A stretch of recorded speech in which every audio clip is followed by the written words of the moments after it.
And we're back. And we have a smaller group tonight because we have a special guest. So y'all recognize our in-house CIA operative 007 Jeff MD and Major Jeffrey Prather. And I would introduce you, Major, but for sure I would lose something in the translation as far as all your credentials are concerned. I know for a fact some of our audience is familiar with you, but if you could give us the full description on your background so everybody can appreciate just how much you've done. Served on active duty as a military intelligence officer in the Army. First served in Forest Psychological Operations Group and commanded an airborne operational detachment that went into, jumped in with Rangers and Special Forces. And that's Latin America. So I went straight into SOCOM in 1984. Spent a lot of time in Honduras on the border with Nicaragua with PSYOPs, then went over to 7 Special Forces Group. That's the Latin American group. Saw the Contra debacle close up. Saw Ollie North build the Clinton cartel of death with CIA cash, Contras, and saw how that went wrong. Was getting ready for the Panama invasion. Saw another team training some long-haired folks. I thought that was CIA SAD, Special Activities Division guys. It turned out to be DEA, Special Operations Snowcap. And so I was a Spanish-speaking military intelligence officer who'd been to Special Forces shooting schools. So they recruited me. I spent a year in Korea before that with 2nd Infantry Division, but became a DEA special agent, firearms instructor, and special operator, snowcap special operator in 90, and was stationed on the Nogales border for a decade. So did all kinds of border operations, cross-border, over-border, under-border. Actually, some of those were some of the most dangerous things I did. And in 2001, I started working on the extradition of Miguel Caro Quintero, brother of Rafael, who tortured and murdered our agent Kiki.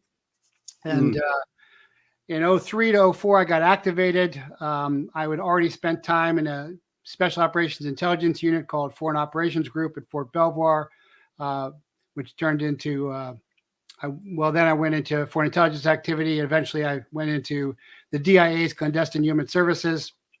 So I was dual credentialed simultaneous with the DEA as a special agent and with the DIA as an intelligence officer, CONUS, endo-CONUS. So I could do a lot of things legally under both hats simultaneously. And I also saw a lot of corruption. And the last corruption I saw was when I was trying to extradite Miguel Caro Quintero. It turned out that the DEA was really the one stopping me. And they ended up coming after me. Because in 03 to 04, I got a call. My informant was suing the head of DEA, Michelle Leonard, for the $5 million State Department reward. And I said, no, I can't have that. I went over from DEA to the Pentagon, or from the Pentagon to DEA's across the street with the U.S. Marshals headquarters. And I said, but she destroyed my case because she had me paying him $250,000 payments as opposed to $10,000 a month as the extradition process. And right after that, they went after me. They started coming after me from 04 to 09. And they did everything they did to Flynn and Trump. I saw that done to me first, all of the character assassination, all of the wild stories. I was never charged. I've never been convicted, but they fired me 1 year from retirement.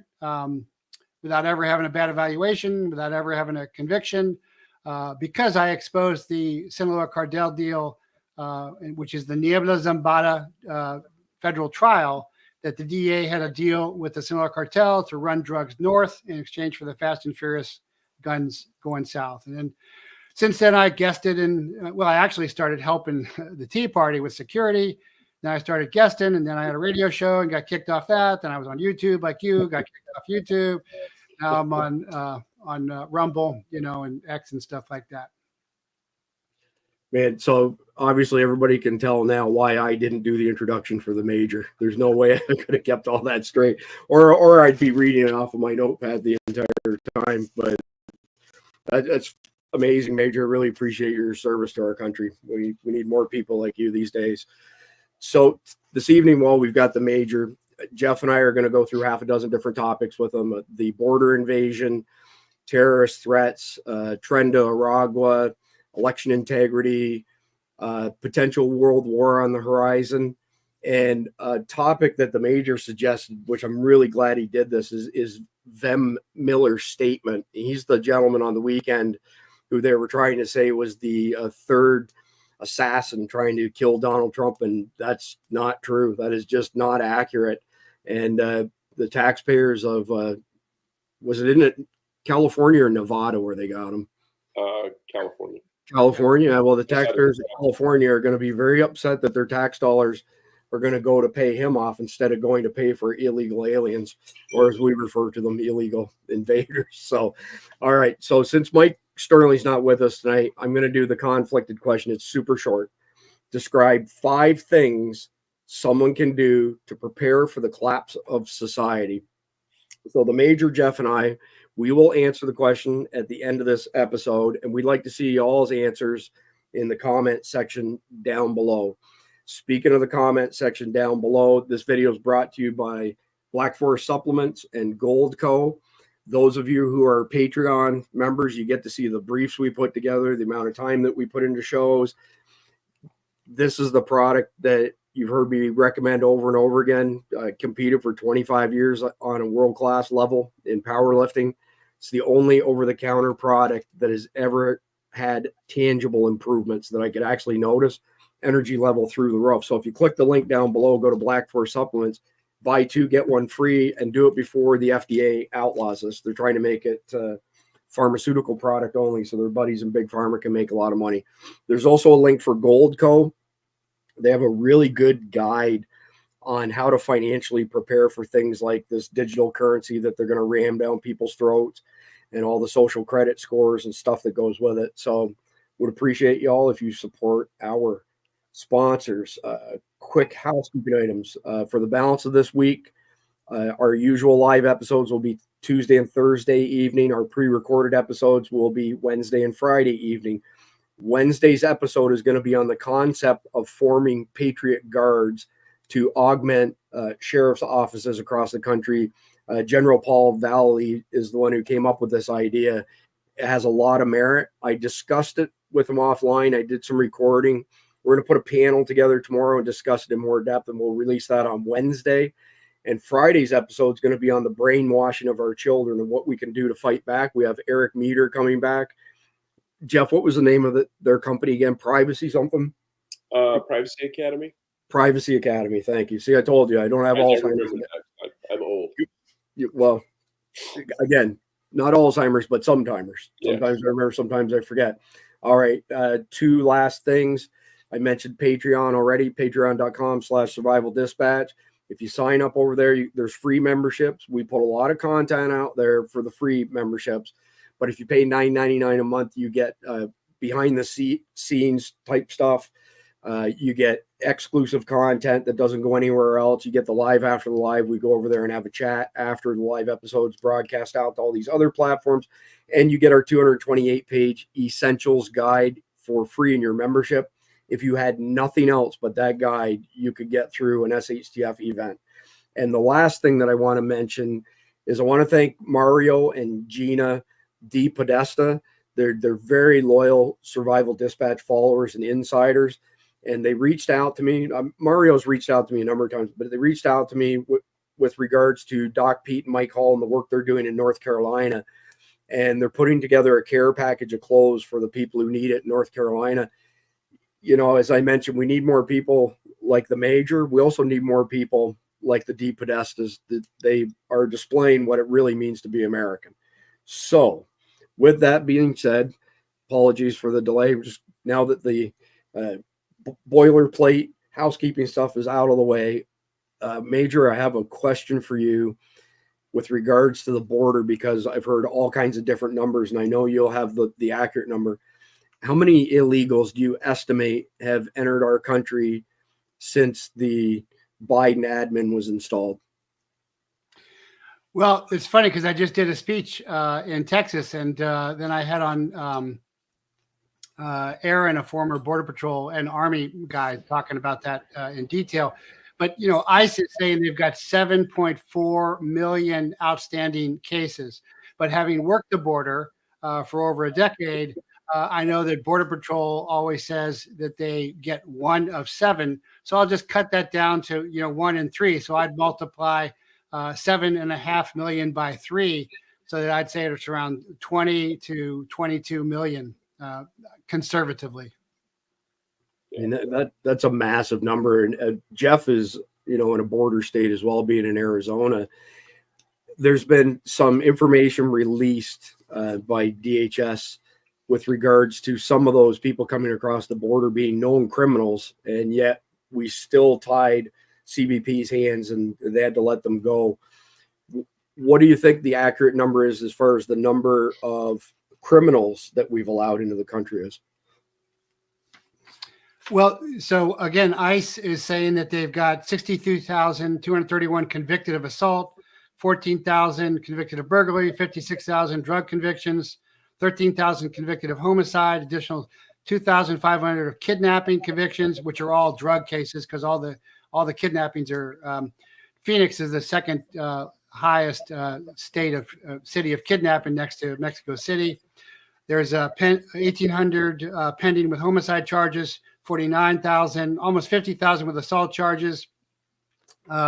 So probably 75,000 criminals. But again, that number is half or a third or a seventh of what it is. Reminds me of the old adage: for every rat that you see, there's 100 more hiding. But Jeff, did you have something you wanted to chime in with? It actually was something I heard on this morning. It was, but brought up the points is these are people convicted of homicide in a third country. And a lot of those countries, the homicide conviction rate, you know, when a murder is being cleared, is less than 10%.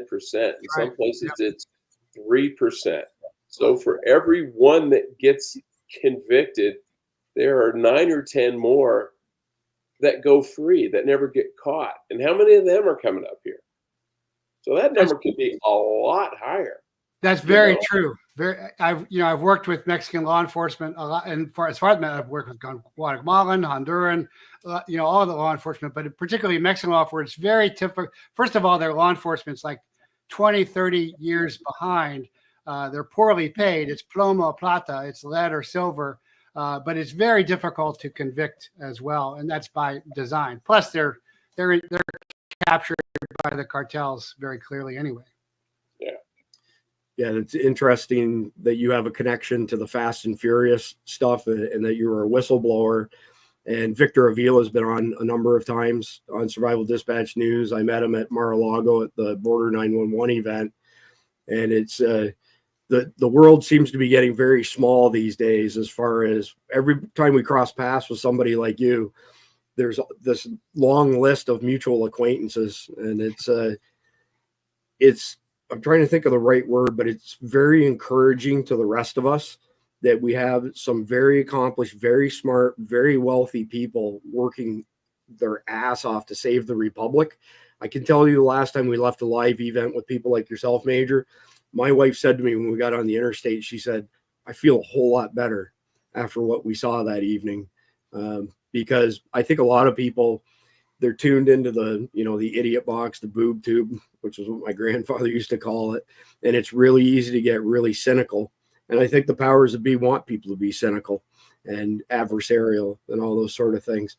So by the way, the numbers that you shared already, I have not heard all of those numbers, and I consider myself reasonably well read. The initial numbers that you gave, Major, I hadn't heard of all of those. And I'm not a type of person who's scared like the sky is falling, but it's scary thinking what it's going to take to get rid of these people.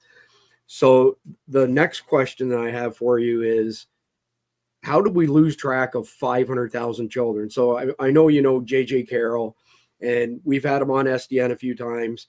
And when DHS or ICE said that we've lost track of 325,000 children, he said it's not 325,000. It's well over 500,000. how did we allow this to happen? Children to come across our border and be sold into sex trafficking, and how many? Like, what do you think the number is? I think 500,000 is a reasonable number. I think it is likely even higher than that. And I've done a little bit of child rescue, not a lot, but it's not that they're losing them; it's that they are pimping them.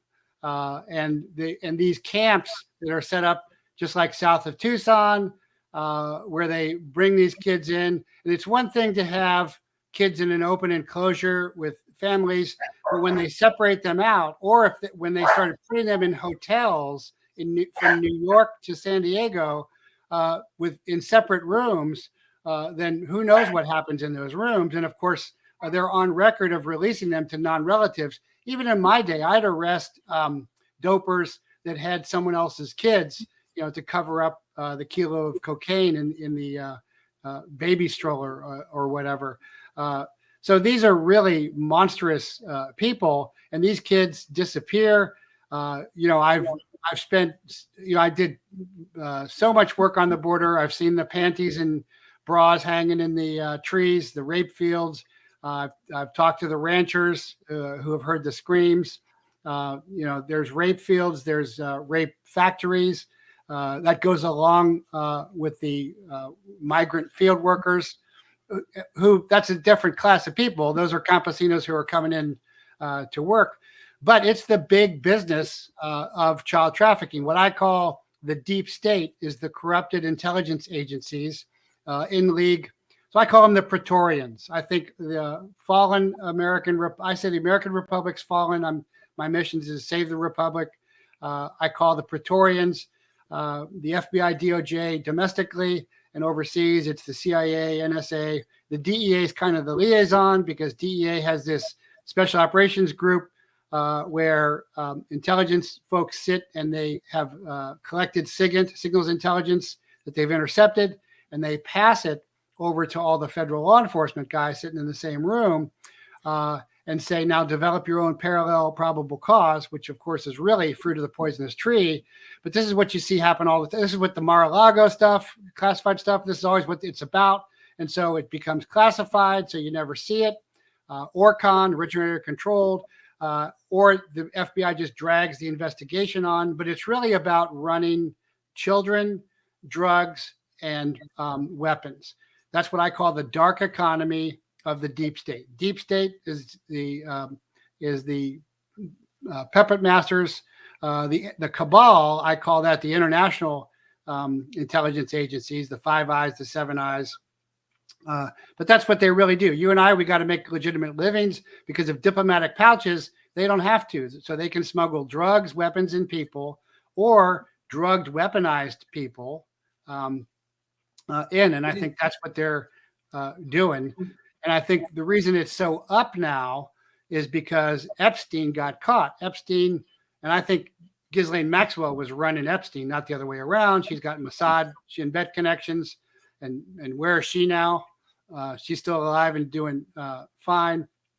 But the problem with Epstein was the flight logs. So everybody on those flight logs got recorded. So instead of flying to an island, now just bring them all in.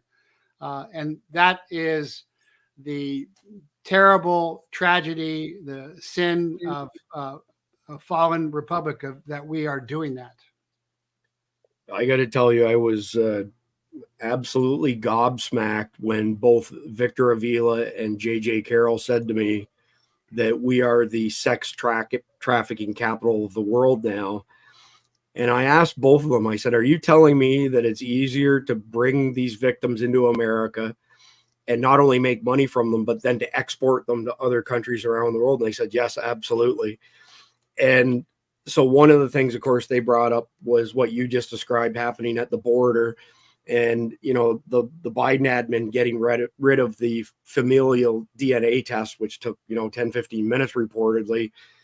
That just opened the floodgates. And then they also mentioned that there's a significant number of people being trafficked through the Mississippi River system and its tributaries, like the Tennessee River, because nobody's patrolling the waterways, apparently. They have barges with containers on them, and they're filled full of victims.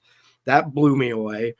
And then we started seeing some warnings from sheriff's offices here in Florida that TDA was working its way north from Miami and were abducting women and children from parking lots. And Victor and JJ Carroll both said, yeah, those are the top 3 ways that they're bringing them in. Number 1. Number 2, they both said the reason that TDA and cartels and all kinds of people are involved in this is it's recurring revenue. They make money over and over again off of these victims, more so than cocaine, which is, it's absolutely mind-boggling. Jeff, do you have any questions for the Major with regards to children before we move on? But what frustrates the crap out of me is, okay, one, it's embarrassing as a nation. If you can't protect your kids, what the hell what are you for? But then you've got the media who just ignores this stuff. They had a coronary over 1,500 kids when Trump was president that they couldn't locate. Now that it's in the hundreds of thousands, they ignore it. Or they'll say, well, they're not lost. We tried to contact them by phone, but we couldn't find them. But they're not. That doesn't mean they're lost or missing. Well, I have news for you. If I don't know where my car keys are and I'm looking for them and I can't find them, they're lost. Okay, I may find them later, but they're freaking lost, and my car ain't starting. But yeah, it's amazing how they just don't care, and that makes me think they're part of it. Well, you've heard me say multiple. They're undoubtedly part of it. They're clearly part of it, and the FBI and the CIA were in on it back in the day. Ted Gunderson exposed all of that very clearly. It's just much more open now than it was. But yeah, they resell them, and because we're also awash in drugs. America and Europe are awash, and so this drug down populace that we've become is very immune to anything. But this also is the Hollywood industry. This is also the porn industry. So it's huge business. And again, that's what I call the dark economy, and this deep state is running this dark economy. But even worse than that, I'd say, is the corporate cartels, which are now the AstraZenecas, the Modernas, all of that. But that's kind of a separate subject. It's an interesting subject, as they're the biggest lobby of them all, Big Pharma. Yeah. But a couple things. Number one, I don't have the credentials that you guys do, but when I try to reconcile all of this stuff happening, all I can come up with is that our government and government agencies are under enemy control, because no righteous government would treat their citizens the way that we're being treated. I don't mean me in particular. I mean like in general.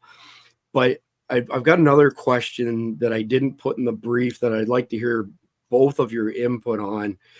Somebody published an undercut. Oh, by the way, is that Stay Brewed coffee you're drinking there, Major? Yeah, Stay Brewed. Yeah. Same here. That somebody smuggled this Starbucks cup into my house. We don't do anything with Starbucks. Hate their coffee, but you got to see Prather private label. Stay Brewed in my shop on jeffreyprather.com. I love it. Stay Brewed's great. Great way to support the Major. So here's my question: is somebody recently published an undercover video with the agents at the border who were handling children. And the one agent said to the other agent, I wish I could remember who it was, and I wish I had a link for it. Maybe it was James O'Keefe. Probably makes sense that it would be him. But the one agent said to the other agent, hey, this is like the 10th kid in the past 2 weeks that we've sent to the same address. Shouldn't we report it? And the second agent said, no, absolutely not. And the first person said, but what if they're being sex trafficked? And the second one's response to it was, the people who are engaged in child sex trafficking don't file missing persons report and don't create extra work for us. So send that kid off to that address. Does that sound like something? I'm not disbelieving whoever did it, but does that sound like something realistic in this environment? Yeah, there's two unstoppable forces. One is evil and the other is laziness. And when you get those two mixed, oh my God, horrible things happen. People, they see evil, and even if they recognize it as evil, they're too damn lazy to do anything about it.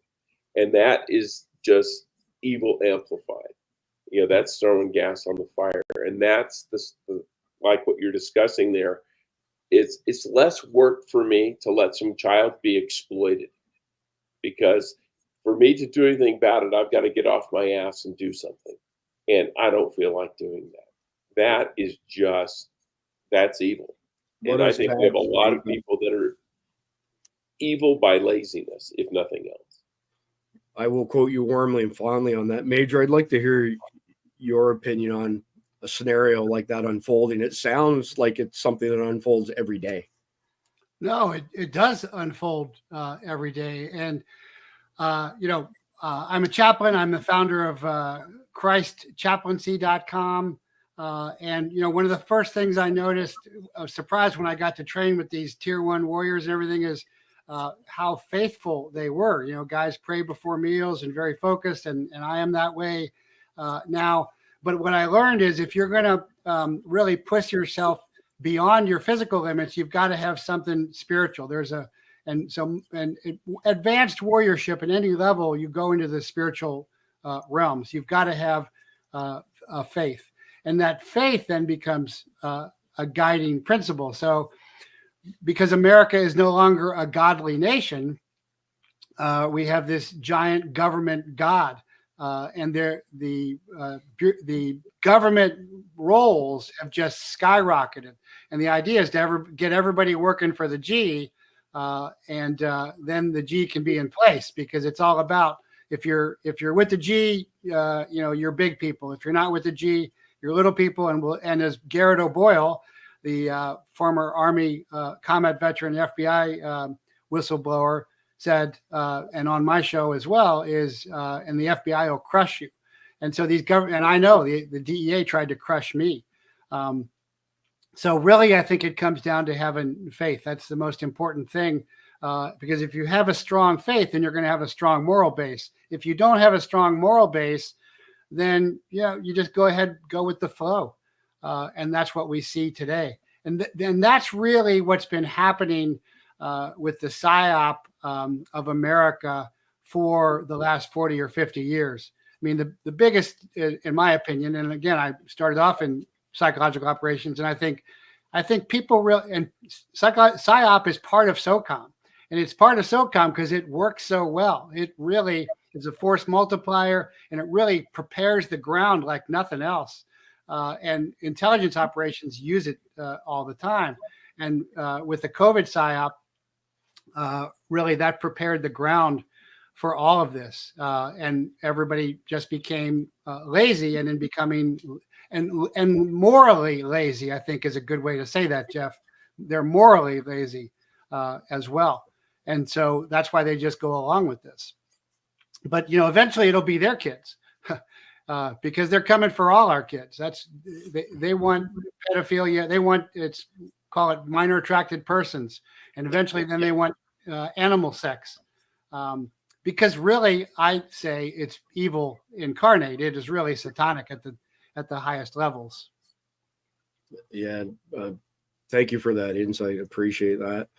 So I got a few more bullets still on the border before we move on. Major, what would you estimate the number of terrorists are that have been admitted to the country, organized terrorism, whether it be, ISIS, Al-Qaeda, Hezbollah, those sort of groups? I'd say at least 250 to 500. And we've seen this repeatedly through CIA and FBI, following these Iraqi and Afghanis around and developing them. And what's happened with FBI terrorism cases is they were recruiting some hapless Muslim kid in America who'd then go over to a Muslim country, find a Muslim wife who was his handler, really, his case officer, really, bring him back. I see Chris nodding, or Jeff nodding there to what I'm saying. And then they'd set him up with a target. They'd set him up with ammo or fake explosives or whatever, and then they'd take him off. Well, when I did a reverse, if I was going to do a reverse with you, I had to sell you real coke. Because when I took it off, and then I have DPS or SO marked unit pull you over and run the canine, and you wouldn't know until I arrested you. Because when I went to court, if you got a fancy doper lawyer, they'd get me up there and say, well, Special Agent Prather, you arrested my client, Joe Bag of Donuts, right? And I'm like, yeah. Well, why? Well, he sold me 1 kilo, 3 kilos, 9 kilos. Oh, okay. Well, so where did those kilos go after you sold him? If I didn't take them off and put him in evidence, I'd say, well, I don't know. They went out into the street. And then so his defense attorney would say, well, then what's the difference between you and my client? Because you're running dope too. So what I'm always able to say is, well, we took it off on this date. I sent it to the San Diego lab. It tested 95% positive, and you've got to take it off. That's the Fast and Furious thing. Fast and Furious wasn't a law enforcement operation. It was a gun running operation. So was Benghazi. So was Syria. So was Afghanistan. So was Ukraine. And so again, as Jeff and I was saying before the show, there's rules. There's procedures for all this stuff. There's paperwork. There's a reason there's paperwork for all this stuff. So I've lost track of my question. I hope that answered the question because I forgot what it was now. Yeah, well, basically the terrorists that have been let into the country, how many terrorists have been let in. But go ahead. I worked with FBI a lot in my career. And, we would run, they would, there'd be some Middle Eastern guy they'd pick up or they got tipped to, and they always wanted our traces on the guy. And they would go through me because it was a lot faster than going from the field to FBI headquarters, to FBI headquarters, to CIA headquarters, and CIA headquarters to the counterterrorism center. And then that goes all the way back again. It takes forever. So I could request traces and get them back quickly. And it amazed me how many times we have these guys walking around, came into the United States legally, were allowed in. And I'm like, okay, the guy is a known, an Al-Qaeda member. The guy is a known Taliban associate. Why are we letting these boneheads in? And why are they staying in? It seems to me if you trace them, they come back hot like that, they should be out of the country in 2 seconds flat. But then they hire some immigration lawyer who says, well, it was never put on trial for being an Al-Qaeda member. Well, I'm sorry, he just blew up a school bus, in another country. Yeah, he didn't go on trial. He killed a bunch of people. But yeah, it's amazing how many people we've let in. This was even before, the Biden administration, that it's like, is no one even checking on these people? And for me, it was like a 2-second thing. I put his name in. Oh, crap, there he is. Yeah. Well, I think maybe that comes back to your point of people being, as the Major stated, morally lazy. That's interesting. It's also interesting, Major, that you mentioned Benghazi. So I've been telling people for the past 30, 35 years, I'm the Forest Gump of the high-tech world. I'm never the smartest person at the table, but I've been blessed to be invited to just some amazing experiences during my life. I just passed 22,000 people in my personal contacts, people that I've worked with and met over the years. And I haven't shown this on SDN, but I've shown this on our Patreon. So the picture, the far picture is John Tig Teagan from Benghazi. And then my wife and Randy Couture, and then myself and Randy Couture. But Tig was everything that people have read about him is true. He's a very humble man and just a super guy. I watched him stay extra late at Randy Couture's gym to make sure that everybody who wanted to speak with him and get a picture with him did. He's just an absolute gentleman. So you kind of took me into the next question here, Major. It's all numbers at the beginning of the interview, at least. How many gang members do you think we've let in, whether it be Tren de Aragua, MS-13, or cartel members? Well, I would say all the numbers I went over before, all those guys are organized gang members. Okay. And Tren de Aragua, and I worked Caracas quite a bit, and I've long said that America would become Venezuela. Everybody says, what's this going to look like? And it's not going to look like a Mel Gibson movie. It's just going to look like Venezuela. And I worked South America a lot, and Central America and South America and Central America, great people, great countries, especially South America with the resources, very sophisticated. There's a European influence there. They could be doing great, but they've been overwhelmed, and their cities have been destroyed, as our cities are now. I only used to see this down there. Down there, you called them the marginales, the homeless people living around the major cities and living in shacks, and orphan kids washing your window and asking for a donation. Now you see that in America, because that is by design. That is the transnational cartels via the global cabal through the deep state running the dark economy, which is people, drugs, and weapons. And I think they want to do away with nation states, and they want transnational corporate regions that are run by corporate cartels. And then there are sub cartels within that. For example, a corporate cartel is going to be a big pharmacia company. Like Moderna went into China recently, and Moderna was all onto DARPA and BARDA and ARDA. And that's really fifth generational warfare, as I see it as well.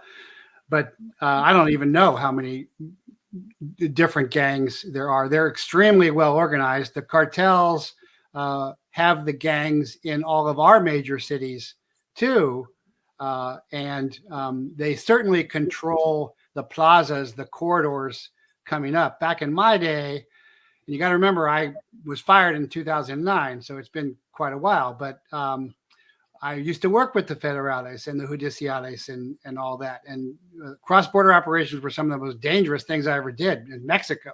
Mexico is a lot more dangerous than most of the other places I was. But a federale comandante would pay $1 million to get that plaza, that corridor. And he would bring in his troop with him. Everybody left and everybody came with him. They were loyal to that guy.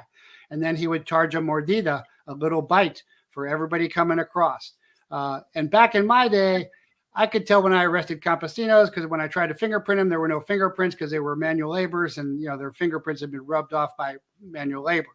And I could tell who the polleros, the guias were. They had the nice sneakers and everything. They had the Mac 10s and the Russian night vision and everything.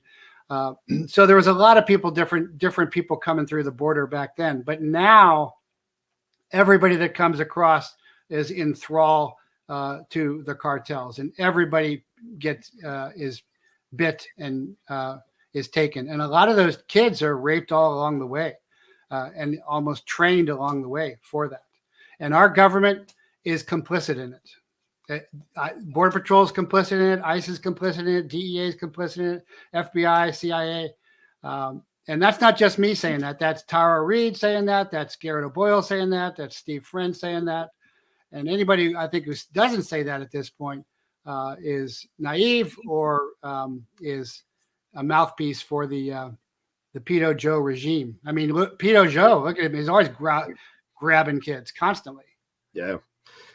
Is there a distinction between the agents on the front line versus leadership when you speak in terms of these agencies being corrupt? Yeah, I think there is. So I think that in the early 90s, I think DEA was still really kick ass. And pre 9/11, the Israeli art students were trying to infiltrate DEA offices all across the country. But I think, and I've asked Steve Friend and Garrett O'Boyle this, and they say most of the rank and file of the FBI is now corrupted and in on it. And I would definitely agree with that. I'd say that about DEA, but we're 1811s. We're special agents. I think as you go down lower, you get to more morally lazy folks. 1801s, I think, are Border Patrol agents, are just kind of going along with it, because they have less authority. And then some agencies like the Marshals, which was the first federal law enforcement agency, and really the one that could take on the FBI, because only the FBI and the U.S. Marshals have jurisdiction over all federal laws. All I worked was 21 USC 841A1, possession with intent to distribute. But the marshals have been really gelded. They're at 50, 60%. And they've really never gone for the sophistication that the FBI has. The FBI really, when they became a intelligence agency and a counterterrorism agency, well, as Garrett Boyle says, they're not a law enforcement agency. They're an intelligence agency with law enforcement functions. And I think their function now is to be the cleanup team. And what I mean by that, when you do a covert operation, if you're doing a covert kinetic operation, you had your recon team, and then you have your action team that comes in. Say it's a legitimate, say it's like a Mossad thing, like in Munich, and they come in and hit the guy. And then there used to be a record team. Now that's just with helmet cams or whatever. But then you remember the guy in Munich, the guy comes in and picks up the brass. We saw that with Antifa. And I had, can't think of his name.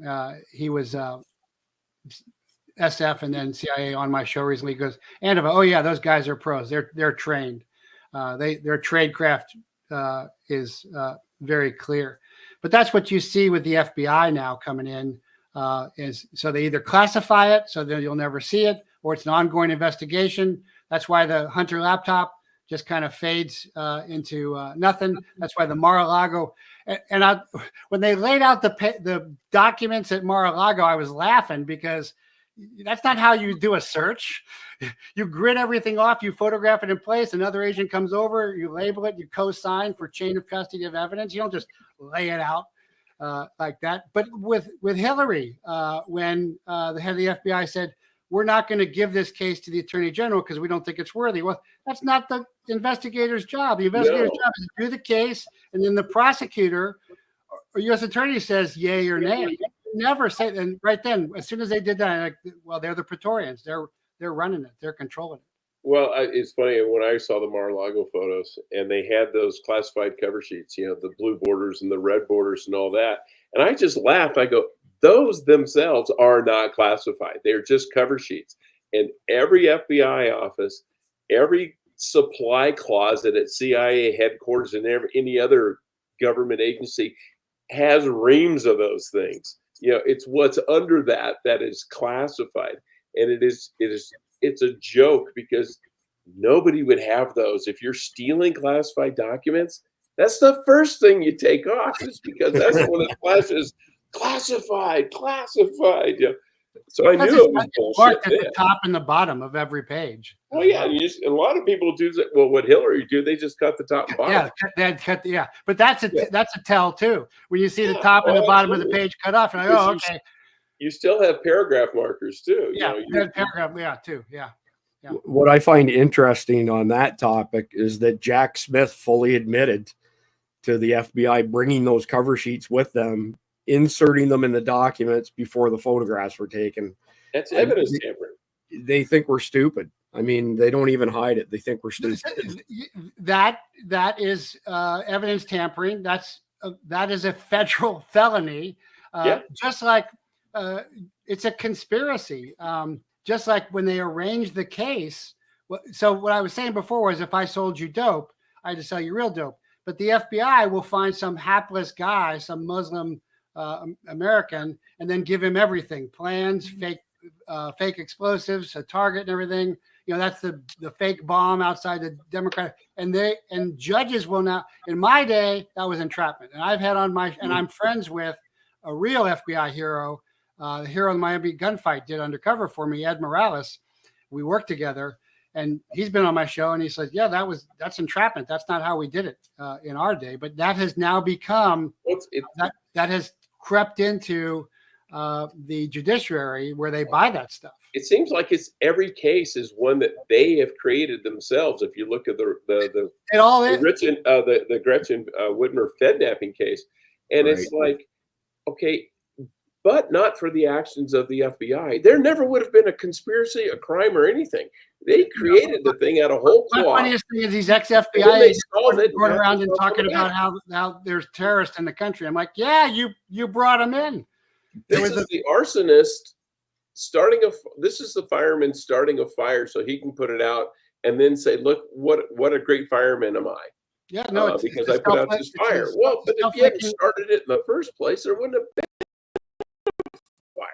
It's a self-licking ice cream cone. Yes. That's what they're doing. Because there's a saying, big cases, big problems, and they're difficult. They go on for a long time. Little cases, little problems. No cases, no problems. And if you just to create the case, then it's nice and pretty, and that's what they like, and that's what they're doing. On it, send it on its way. But now that they've brought these guys in and they're tracking them, then they're going to continue, I think, towards November, towards the election to nudge them or even activate them. And I think they've activated a lot of the active shooters as well through AI and through SSRIs. So there's lots of comms through video games. That's a standard way of communication. I did not know that. Yeah. Oh yeah. That's very common for everybody from agents to terrorists communicates via video games. Yeah. And you can pay people money inside of video games. Yeah. No, it's a very common clandestine and covert. It can be covert as well. You think because you got avatars and stuff, but I think they're going to do more of these as they get closer. And I think that was the big tie-in with the Iranian stuff. That all of a sudden the Iranians want to kill Trump out of the blue. All of a sudden, right now, they want to kill Trump because Trump. Well, that's a whole nother subject, but that's Israel, that's Mossad, Shin Bet, CIA, and Spec Ops creating a Mideast war. What's Trump got to do with that? In fact, they just killed. I forget his name, but it was a big deal. Not in America, but over there it is because in Lebanon, Shia. He is a descendant of Muhammad. Oh yeah, Nasrallah. Yeah, right. Nasrallah. Yeah. Thanks, Nasrallah. Yeah, that's not my AO, but it's and he's huge in the Shia world and huge in the Iranian world, and that is not just killing another terrorist. That is inciting and fomenting a religious war, which I think they're trying to do here as well. I think they're trying to turn Christian, Jew, and Muslim against each other. And unfortunately, a lot of American evangelicals are Zionists as they think the state of Israel is some kind of great country when it's a mess. Well, I appreciate all that insight. I just popped up one of the comments from HTGs, one of our very loyal followers. We investigated ourselves, found we did nothing wrong. Like it's the wolf guarding the proverbial. OPR is the most corrupt part of any agency. That's for sure. Yeah. Well, but it was funny back in the day that someone had put out in the agency, and I wish I had a copy of it. It was like the 5 steps of a government investigation, and step 1 is assign blame, and then it's start collecting evidence to build up the case against the guy that you've decided to pin it on. It wasn't investigate for collect evidence, all that. And first thing is who are we going to blame? Okay, now let's do everything we can to make that come true. And it's just like the FBI. I used to talk to them, and they used to brag about it, and I kind of found it disgusting. They would say, "Give us enough time, we can make a case against the Pope." And it's like, so it's basically them admitting, we can manufacture a case on a whim. But I think that they are running out of human capital because they have lost all their authenticity because they have no integrity. And you've got to have human terrain to build human capital from. To be a case officer or to be a special agent, whether you're running an informant or an asset, a confidential human source, whatever, there's got to be a rapport. And there's got to be some reason for them to be there. For me, it was, I'm not going to pay you as much as the drug cartels, but I'm never going to betray you. I'm just not going to. I've witsect a couple guys. I've witsect a guy, in the Sinaloa cartel thing. And he's out there, he's published books and newspaper, but I'm still not going to give him up because that keeps my integrity through my authenticity. But when you lose all of your integrity, you have no authenticity. And I think that's why another reason why you see these clowns that they're sending because that's all they get now. I think that the FBI and the deep state is in decline. Well, if you're going to recruit somebody, and as a case officer, that was my job. That person has to trust you because you have their life and probably the lives of their family in your hand, and you've got to earn that trust. Right. And these people say, "Oh, you just blackmail them." I never blackmailed anyone in my entire life because it produces bad results. Right. Because I need to trust them, they need to trust me, and if I'm blackmailing them, are they really going to go the extra mile for me? Are they going to, take that one dangerous step? No, they're going to tell me what they think I want to hear, take the money, and then go away. And that's what's happened. Because if you run a high-level CI who's really a world player, if you're not careful, he'll start running you. Because he may be working for the DEA and the CIA, 1 month or even at the same time. But if you're not careful, he'll start running you. And I ran some interagency cases, and I saw like an FBI agent pull up with, we called her the Spiderwoman. She was a high-level cartel woman, real dolled out and everything. And he would show up, he would drive up alone with her in the car. I would never put myself in that situation to be alone in the car with a female CI, especially of her ability, because she'd own me. She'd just make something up. But I think that's what we see all the time happening now. If people wonder how this has happened, this I think is how it has happened. I think people don't have strong moral convictions, and they start violating rules, and this is the result. But I think they're running out of people that'll work with them, just like Jeff said. Well, yeah, you get people like Aldrich Ames, who was the CIA guy who spied for the Russians. His wife had been his asset, and then he's banging her, and then he marries her, and it's like, okay, huge red flags there.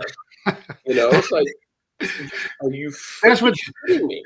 That's what they say. I'd say this when I was lecturing at the farm: is cars, G rides, and CIs. Well, we always just said the things that'll get you fired fastest is time and attendance fraud. There you go. That's true. And then accounting. Yeah. Because we said, it's spying for Russia. Well, that takes time. Because there they have to prove a case and you get due process. But if it's time and attendance or an accounting thing, man, it's administrative. You're toast.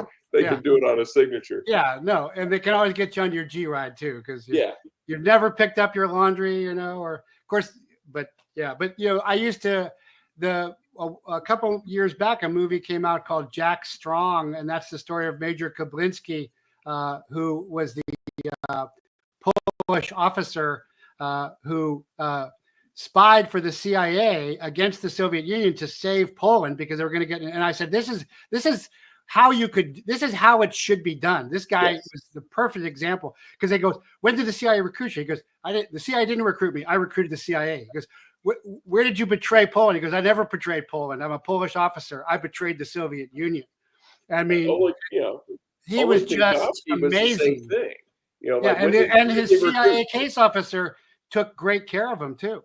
Yeah, but they're like, when did they recruit Oleg Penkovsky? They didn't. He recruited himself. Yeah. He volunteered. We were the means to his end. Yeah, and if you are like that, anybody, that's when they're going to want to get out, and you can be their out, but you got to be a good out, or not just another. Well, they'll just betray me too, and for less money.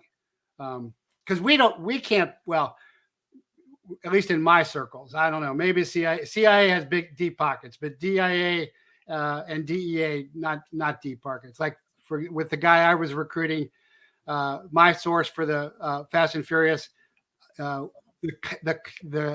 lifetime cap for a DEA informant is $250,000. I paid my informant that one time.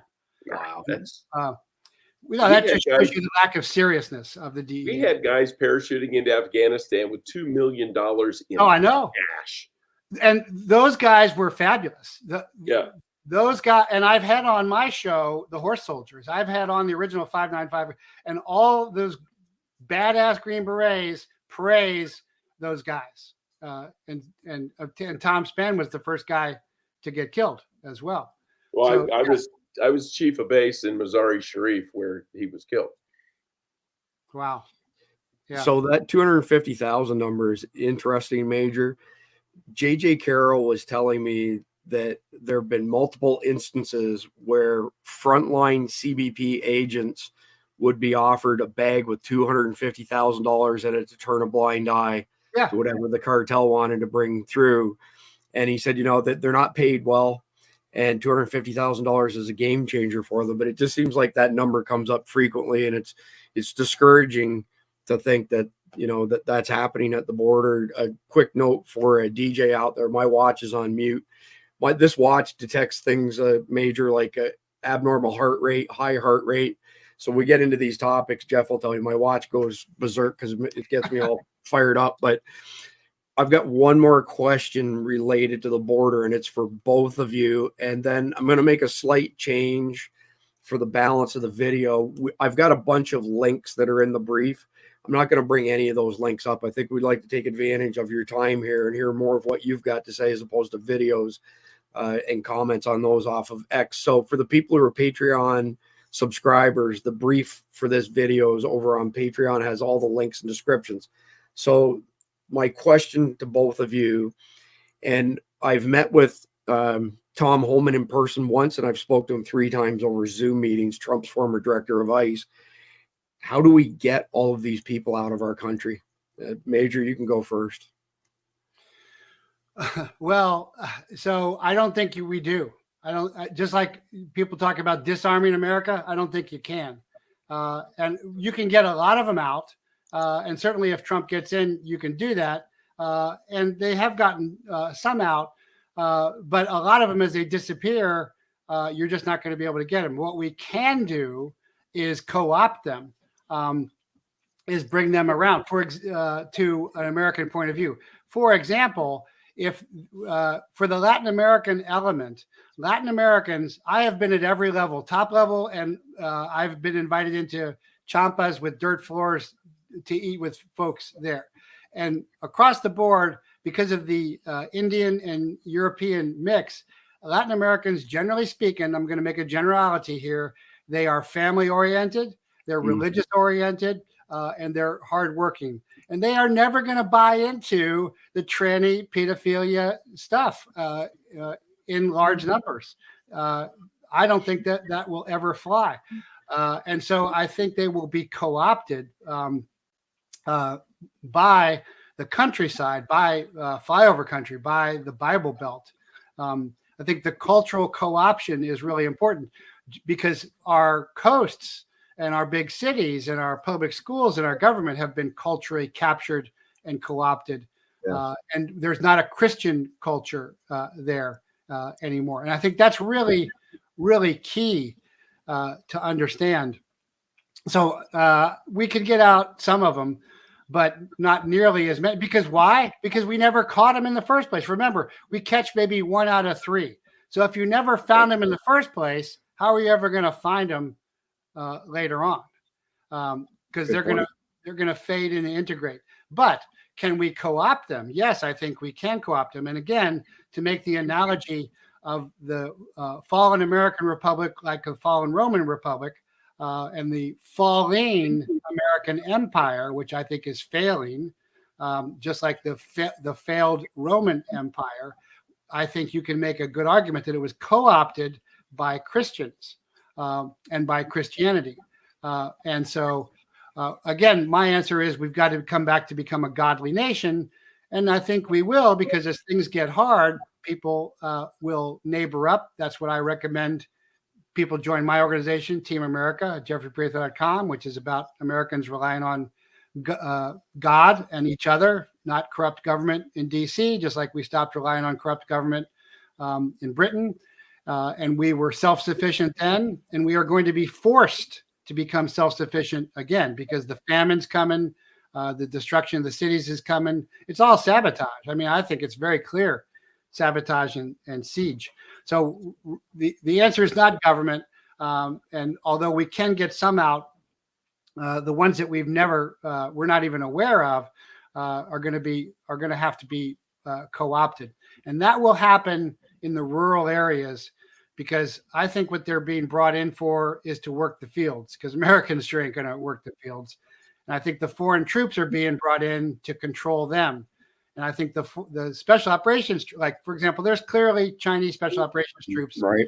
in. I think they're in here to control the transshipment points. I think they're in here to control the trucks, the trains, the ports, the container ships, just to hold, just like they would be in a conventional war, to hold key positions.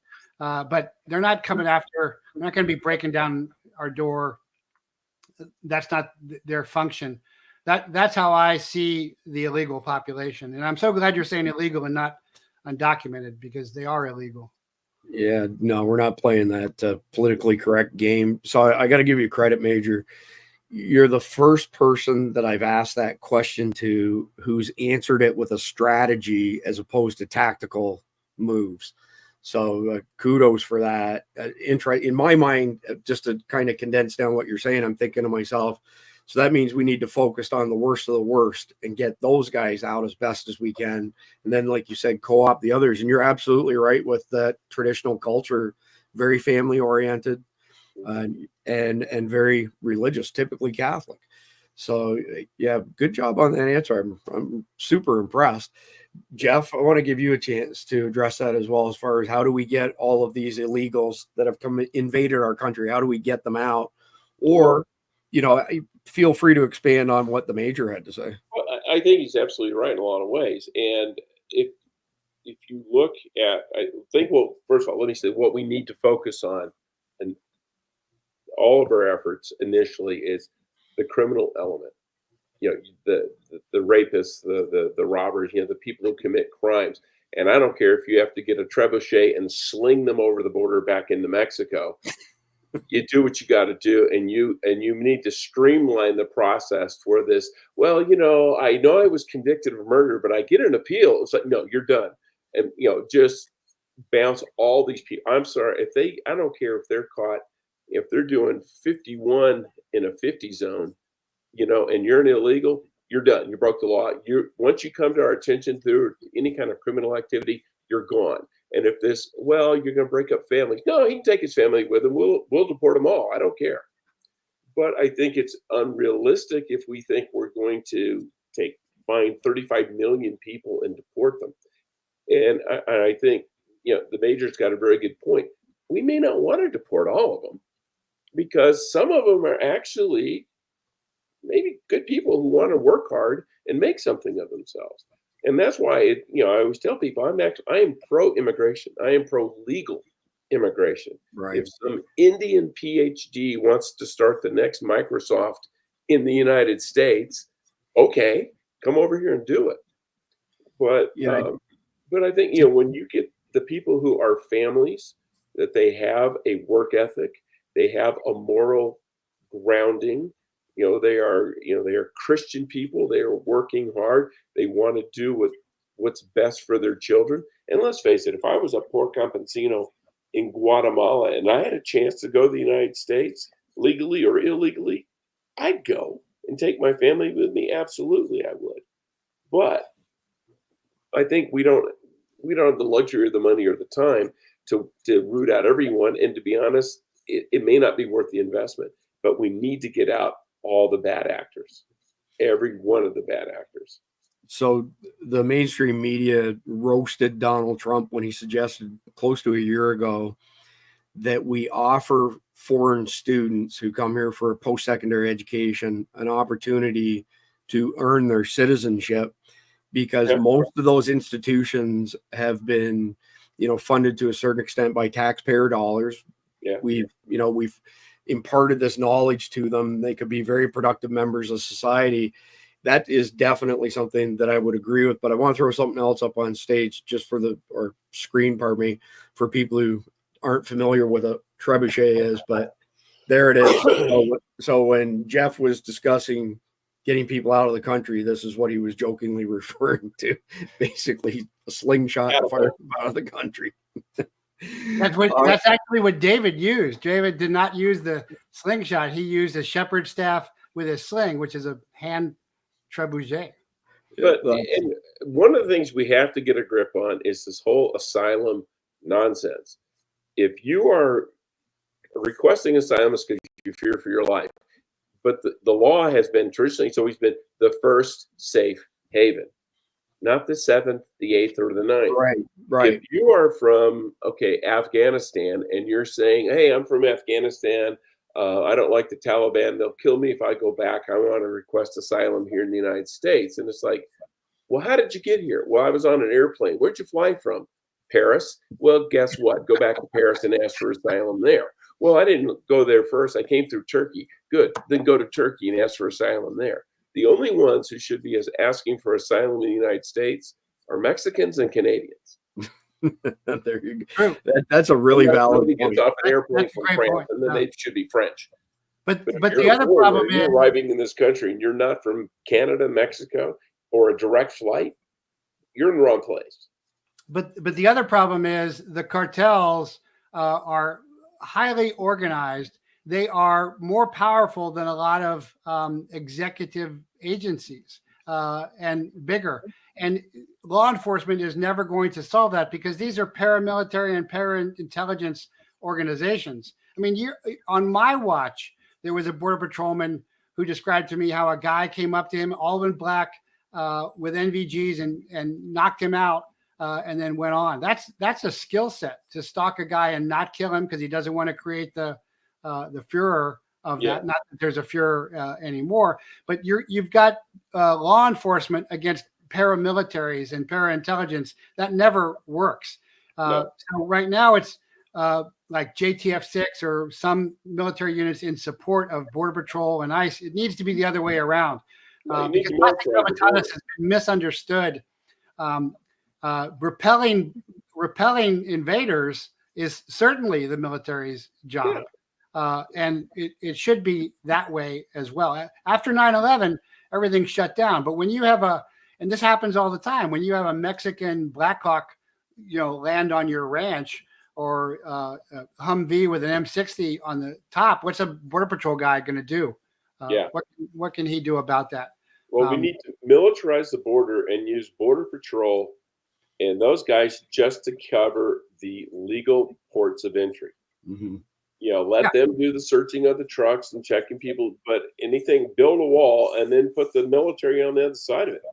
And if someone shoots at you, you get to shoot back with bigger guns, preferably. I saw somebody say at one point in time years ago when the whole initial debate was going on with regards to the wall, and I'm probably going to get the context a little bit off, but they basically said, this is not a static wall that we're building. It's a system that we're putting in place, and which had all the things you're referring to, surveillance, guarded by, people with different things at their disposal, whether it be drones, guns, all that kind of stuff. So that dovetails perfectly into the next topic. And I want to drill down a little bit deeper with regards to the terrorist threats that our country is now facing. We've covered this ad nauseum on Survival Dispatch News the past couple of years, but I want to hear both your opinions because you're both experts on this subject. So, Major, high-level question, but set the stage for us here. How big of a threat are the terrorist cells that have been admitted to the country already, to America already? Well, they're not that big of a threat because they don't want to upset what they've already got going on. So you've already got the deep state economy going well. So the Tren de Aragua, for example, Tren de Aragua coming in at this time is not coincidental. It's purposeful. But the cartels control. In my day, it was La Familia cartel controlled the Mexican government, and the DEA had to deal with the Sinaloa cartel.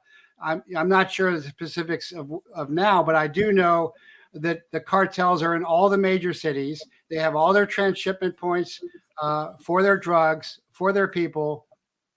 So to create a huge attack or something that upsets that system, They don't want to upset that. It's just like you're not going to get Chinese United Nations blue helmets coming in, because that would after the metrosexual coasts fell, every hillbilly, redneck, Indian, cowboy, briar would be behind a rock. That's what Yamamoto understood. The cartels are very sophisticated in how they operate, and they operate differently in different terrains. But Tren de Aragua, so are there terrorist cells in here? Yeah, I've climbed the hills to their sites. I have a book about that. My book, Chase, is about a small atomic demolition munition coming across the border, sold by Russians to Middle Eastern terrorists. It was supposed to be a movie, but of course it was too, politically incorrect to be made. So are they here? Yes. Are they going to be unleashed? No, not really. If they're going to be unleashed at all, it'll be by the deep state. It'll be by the FBI to create more of a religious war, to turn Christian, Muslim, and Jew against each other. And that's a lot of what I think is happening in Gaza and in Lebanon as well, because they are inflaming that situation. But the terrorist cells don't have that much kinetic capability. If you go back to the true terrorists, 9/11, flying planes into buildings, the FBI, there were FBI agents in Phoenix who wanted to, Prescott, that wanted to investigate that. The FBI told them not to investigate that, to stand down from that.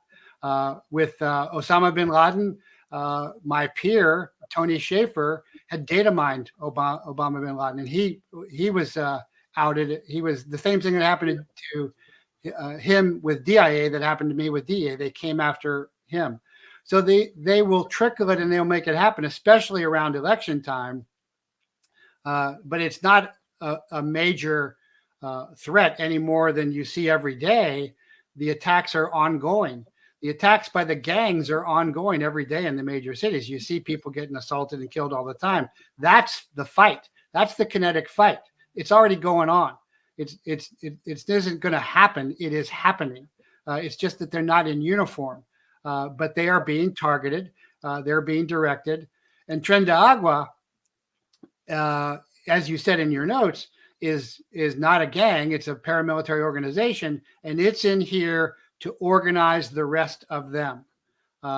So to control and organize the rest of them. The thing about collect and rent is ridiculous. That's a strong point that they can operate out of.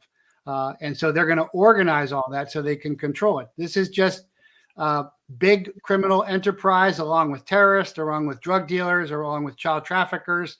And they're all finding their lanes and finding their territories. And under Pedo Joe, I mean, he's fine with doing that. But as far as a major attack, no, I do not assess any kind of major nuclear attack or major biological attack unless they're just trying to simulate something to create more of a shutdown with DHS. For a biological attack, it would kill itself off. That's what people don't understand about biological attacks. And I've actually written on CBRN, which is the new NBC. And for a nuke, a SATM, a small atomic demolition munition, if it's ground burst, if it's in a city or something, the buildings take most of the blast. It doesn't. So it's not able to spread radioactivity as much.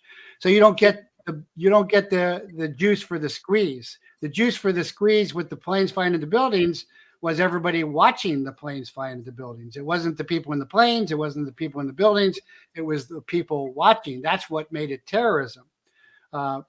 So simulating something, as the FBI does all the time, may happen. But as a major force, other than psychological, which is preeminent and sets the field, no, it's not a major kinetic threat.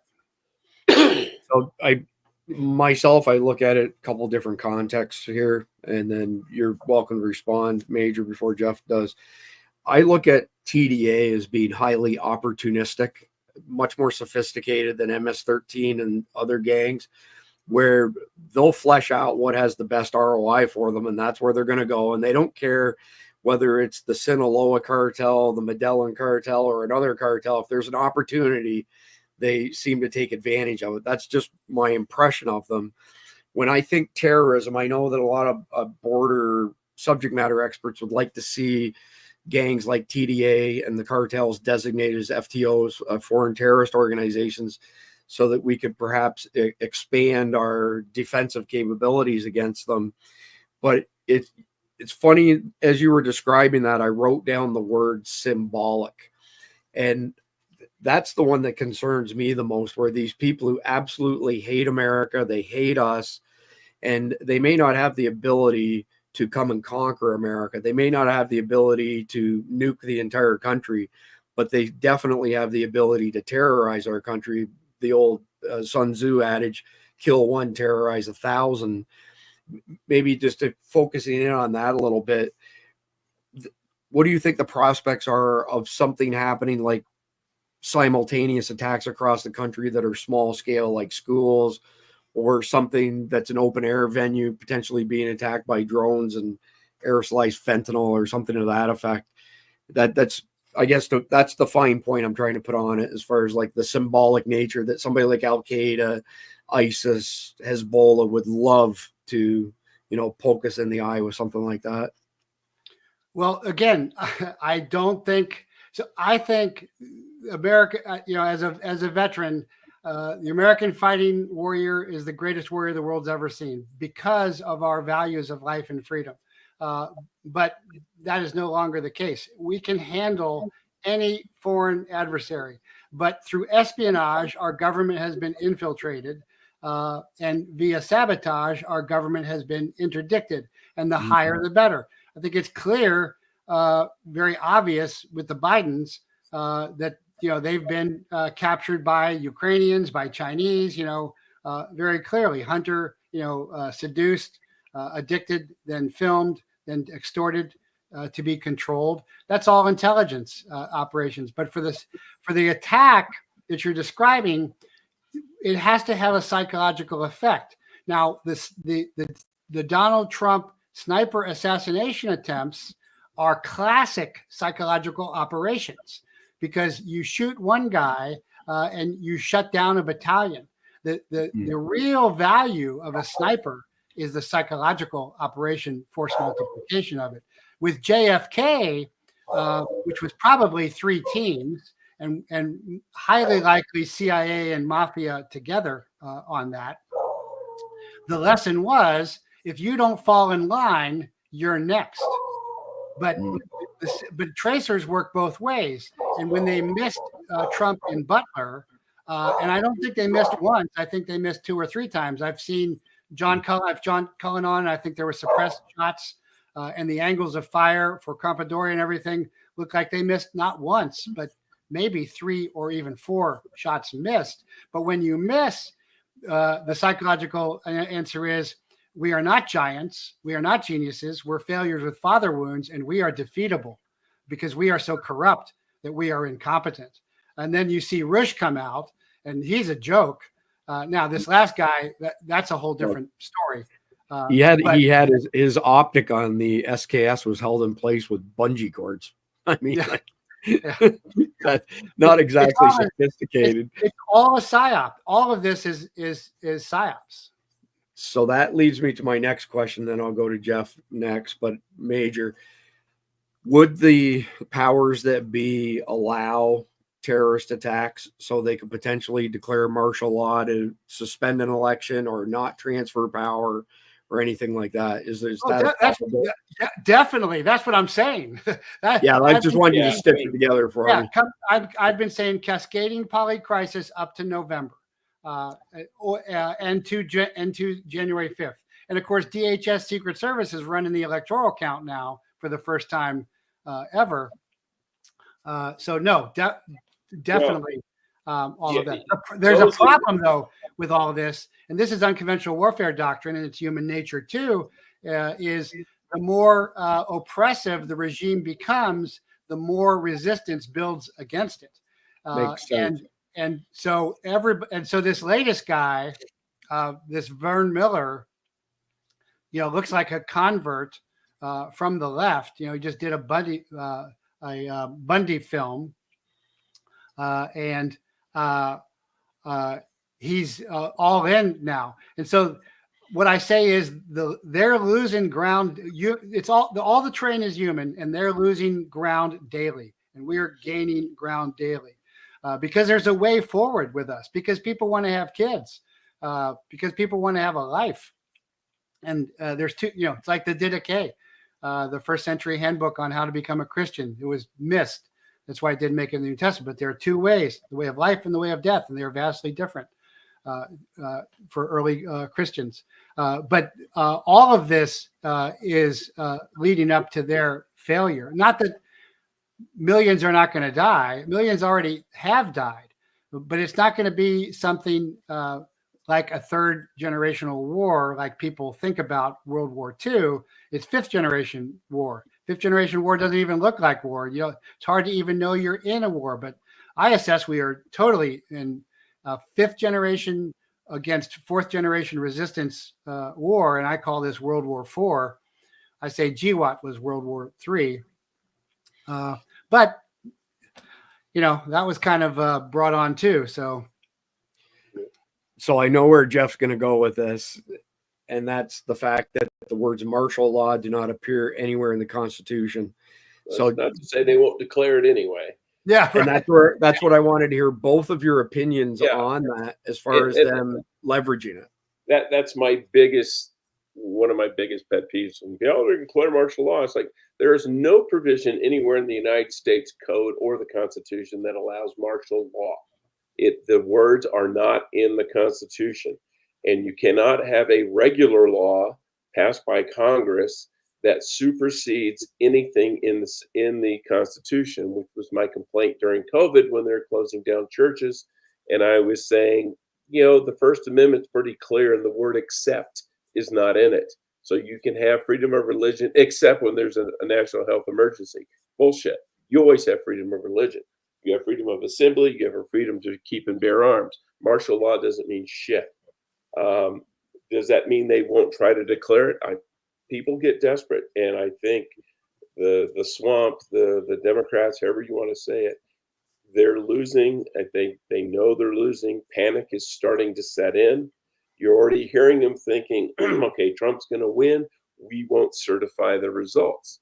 And the country's not going to sit for that. And, if you want to start a civil war, that's the best freaking way to do it. Because if they don't seat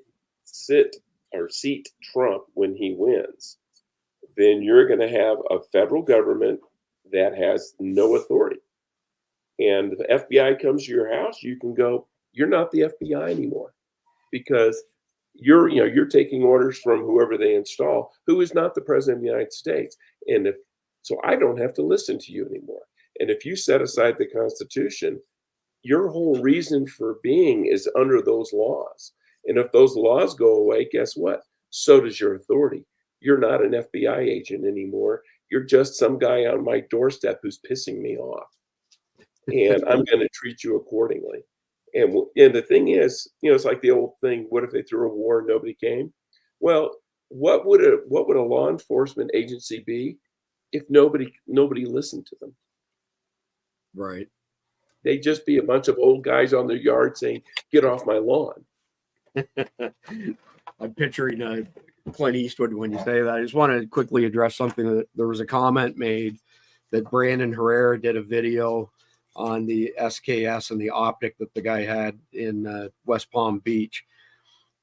That's a 30 caliber gun. It's a 7.62 by 39, which is this round that I'm holding in my hand.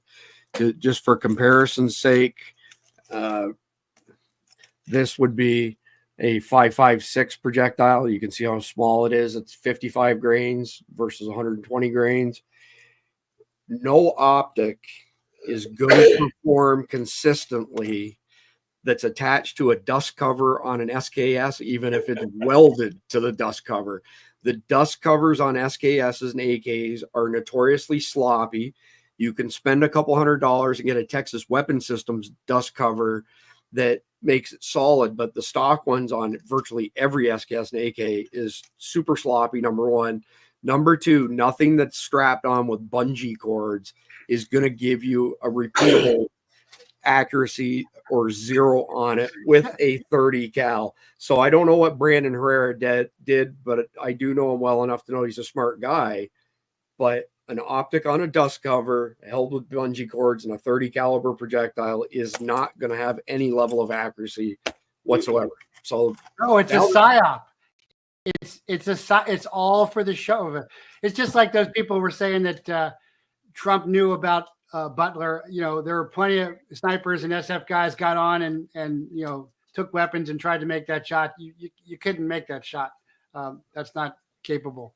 I mean, at Special Operations Tactics School, I sat in rooms and had, you know, we shot so much. Our groups were like this. So hostage rescue shots. I sat in plenty of rooms with targets over my head, and then the team split, and I did the same thing. But if someone asked me to turn my head at a moment, I'd say, you know, you're crazy. Right. It's not doable. But people are part of the PSYOP is all the movies and all the TV shows, all the FBI stuff, all the CIA stuff, all the SEAL stuff. Yeah. You know, when the real stuff doesn't get out there. You know, the lone survivor stuff gets out there, and Alone at Dawn doesn't get made. You know, Alone at Dawn is the first recorded Medal of Honor recipient John Chapman ever. I've had his sister on my show. Amazing. It killed him twice, and he saves everybody, as opposed to the lone survivor story, which those of us in the community know the SEALs have had problems for a long time, and that Luttrell's story didn't match at all. But what gets made? Lone survivor. What doesn't get made? Alone at Dawn. And that's all by design. Well, yeah, the Hollywood is, and I used to say in the agency, I said, James Bond is great for recruiting, but he's horrible for retention, because they show up and they go, where's my hot chick and my Aston Martin? And you go, yeah, you don't get one of those. But I remember Homeland, you know, that TV show Homeland, my niece was watching it and she was saying, how is that true? Is that true? I said, I've never seen the show. So she sent me CDs or DVDs of the show, and I watched. I go, hey, entertaining program. She goes, how much if that's true? I go, 0. I said, if I did 1% of the crap that Claire Danes does in that show, I would be at Fort Leavenworth turning big rocks into little rocks with a sledgehammer. I would be in prison. I said, it's all bullshit. Good story. Complete and utter bullshit. Yeah, we're not going to go too deep into the woods, but if you zero an optic on a dust cover, the next time you shoot, it's no longer zeroed. So you can respectfully disagree, but on this one, you're wrong.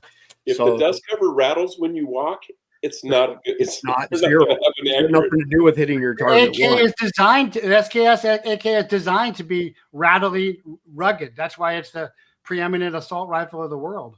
Correct. So moving on from that, we won't go any further down that rabbit hole.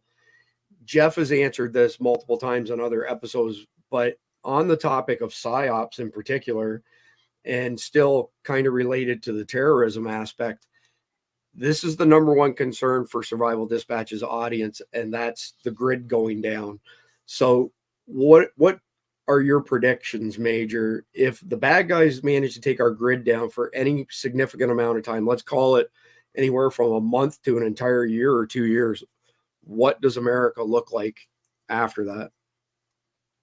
Well, I think the deep state will allow the government, the grid to be taken down, but only in certain areas. They're going to want their power as well. But again, it starts to look more like Venezuela.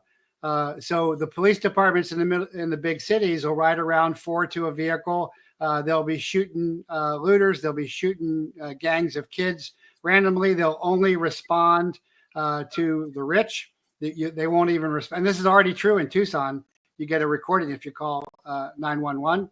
No kidding.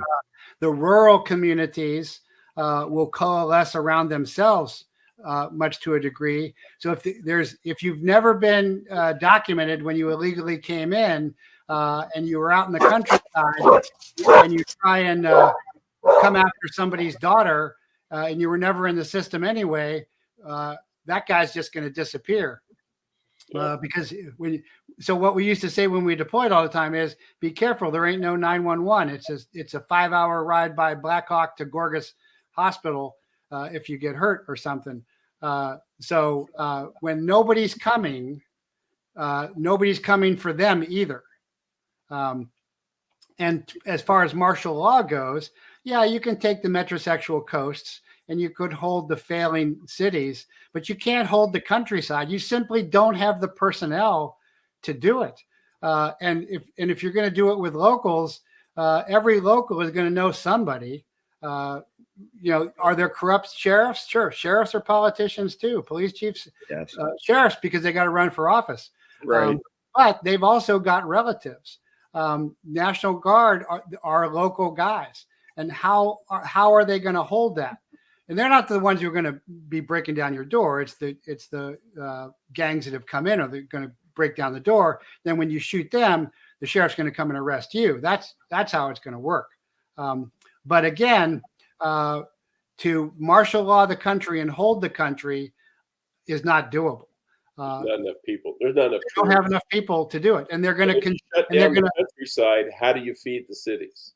Right. And so that's what they're going to find out is, we can't hang out in DC anymore. They've already figured out they can't hang out in New York anymore. But then they're going to start to understand that the food comes from the heartland. And so that slowly erodes. There's nothing dramatic at all. Slowly, it continues much like the Roman Empire. It continues like the 300-year fall of the Roman Empire with the Visigoths coming in. So rural communities, small rural communities are the place to be, not in the redoubt. I'm not a redoubt guy. I'm a resistance in plain sight guy. The redoubt, there's no place to fall back to. And if you're high profile, they'll come and get you in the mountains. We've learned that in Afghanistan. We certainly learned that at Roberts Ridge with John Chapman. Right. But resistance in plain sight, because they want to still have their ice cream. They still want to have their Ben and Jerry's and everything delivered to them. But they have to have a system that works while they destroy the system. So you feed off the system and you want to keep the system going. But if you just destroy the system, it won't work. And one other point, I got to get going here. Sorry, but I have a class coming up. But the gangs won't fight amongst themselves much, just like predators don't fight each other much. Wolves will go into submission. You see dogs will go into submission because of their wolf aspect. So the gangs, it's not cost effective for them to fight each other very much. There'll be accidents that happen, but they'll work out their turfs, and there'll be hierarchies of who they pay their morditas off to. Just wanted to throw that in there too. And the Tren de Aragua is part of bringing in organization to organize the gangs, and they serve the cartels, and those cartels serve the higher cartels, the corporate cartels, the big pharmacia. So before you leave, Major, Jeff and I will stay on and go through the rest of the brief, but two quick requests from you. Number one, I'd like to hear your opinion on Vem Miller, his statement on the bogus, assassination attempt, and then maybe answer the conflicted question. Then Jeff and I can drive it home from there. But Vem Miller, let's hear your thoughts on that. Yeah, so Vem Miller looks like he was a leftist turned filmmaker. And he just finished this Bundy versus the Deep State film. It just came out very recently with Mindy Robinson. And so he's on the terrorist watch list, I'm sure, which is really a pain in the ass to the government. I'm on the list too. Sasha Latipova showed how I was on the list. The list was actually out of Clarendon, was where the DIA Op Center was. I ran it back in the day. But when he came through and said, I've got these weapons, of course, he's in California. He says he wasn't aware of California law being differently, kind of stupid, but he's never fired a shotgun. He's certainly not a gun guy. He doesn't know what he's talking about. And he certainly doesn't know about, I'm cuffing you up for my protection. You mean like Tim Walz trying to load a shotgun that he supposedly used for trap and skeet? Yeah. That kind of gun expert. But some of this looks a little staged to me, in that it looks like he wanted to, because I didn't know I was going to become center stage. I didn't want to be on stage. Well, when somebody says they don't want to be on stage, they want to be on stage. It looks a little, but from the sheriff's point of view, he gets to claim another Trump assassination. Again, everybody talks about constitutional sheriffs. I'm not impressed with most of them because they're politicians. He clearly wasn't going to assassinate Trump, but the sheriff is still claiming that he was. Why? Because he can get that stat. And that also gets him reelected inside communist California. But on the Van Miller side, I think it looks like he was trying to set this up and jazz this up to promote himself, which he has done well. But from my point of view, he's on the side of the resistance. He's an ally. He's not necessarily our friend, but the enemy of my enemy is our ally. Just like Putin and Russia are the allies of the American people, while they are the stated enemy of the American government. But they're anti-tranny. They're pro-Christian, the Orthodox Church. Putin and Russia are clearly our ally. It's the second largest Christian country in the world, for crying out loud. Yeah, and it's doing great. So that's what I think this is, because this keeps the narrative going, because there's going to be more assassination attempts. Right. Why? Because they're great psyops. Your drone ideas and your fentanyl ideas, you've got to have the psychological dramatic effect for them to be effective terrorist psyops, and that's the difficult part. But with the psyop, with the crowds, but I thought there was, because in Tucson, they hit the crowd with something that was chemical or lasers. I had that happen once when I was unsealing cocaine. And so, because they keep missing Trump, they started to hit the crowd. Of course, all that will do is build more resistance. Right. Well stated. So before you leave, Major, can you give us an idea of 5 things that someone can do to prepare for the collapse of society? Yes, they can go to jeffreyprather.com and join Team America, like I said before. But there's lots of organizations, others, General Valley's organization. There's lots of people. You don't have to join my organization, but Team America up there, we're active in a lot of states. We're totally voluntary. There's no financial structure to be investigated. We're not militia. I'm saying we are resistance. I never advocate anything illegal, immoral, unethical, or violent, although the left does continually, openly, and blatantly. And we're just a chem light in the sand as the chaos continues and the culture continues to erode. We're a continuity of operations, a coup, as things continue to fade out. That's my organization. There are others as well, but what's different about ours is I'm saying, based upon scripture, history, and human nature, this is all going to collapse. It's not that we shouldn't do everything we should, but I think we're in the beginning stages of Revelation, with Israel becoming a state in a day at the end of World War II. And there's going to be the giant war in the Middle East that's building. I think America is a sideshow. The woman is carried off on the wings of eagles to the wilderness. I think that's America. And I think we just continue to degrade.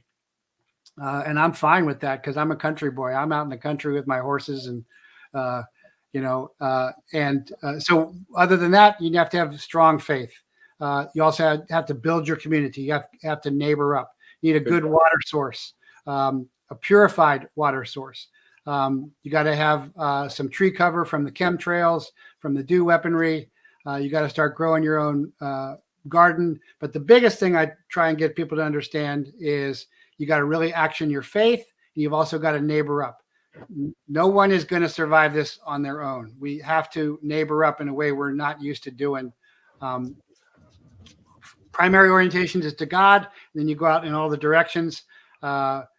You look out for the person on your left, look up to the person on your right. The person behind you is looking up to you. The person that's you're following is in front of you, is my human orientation.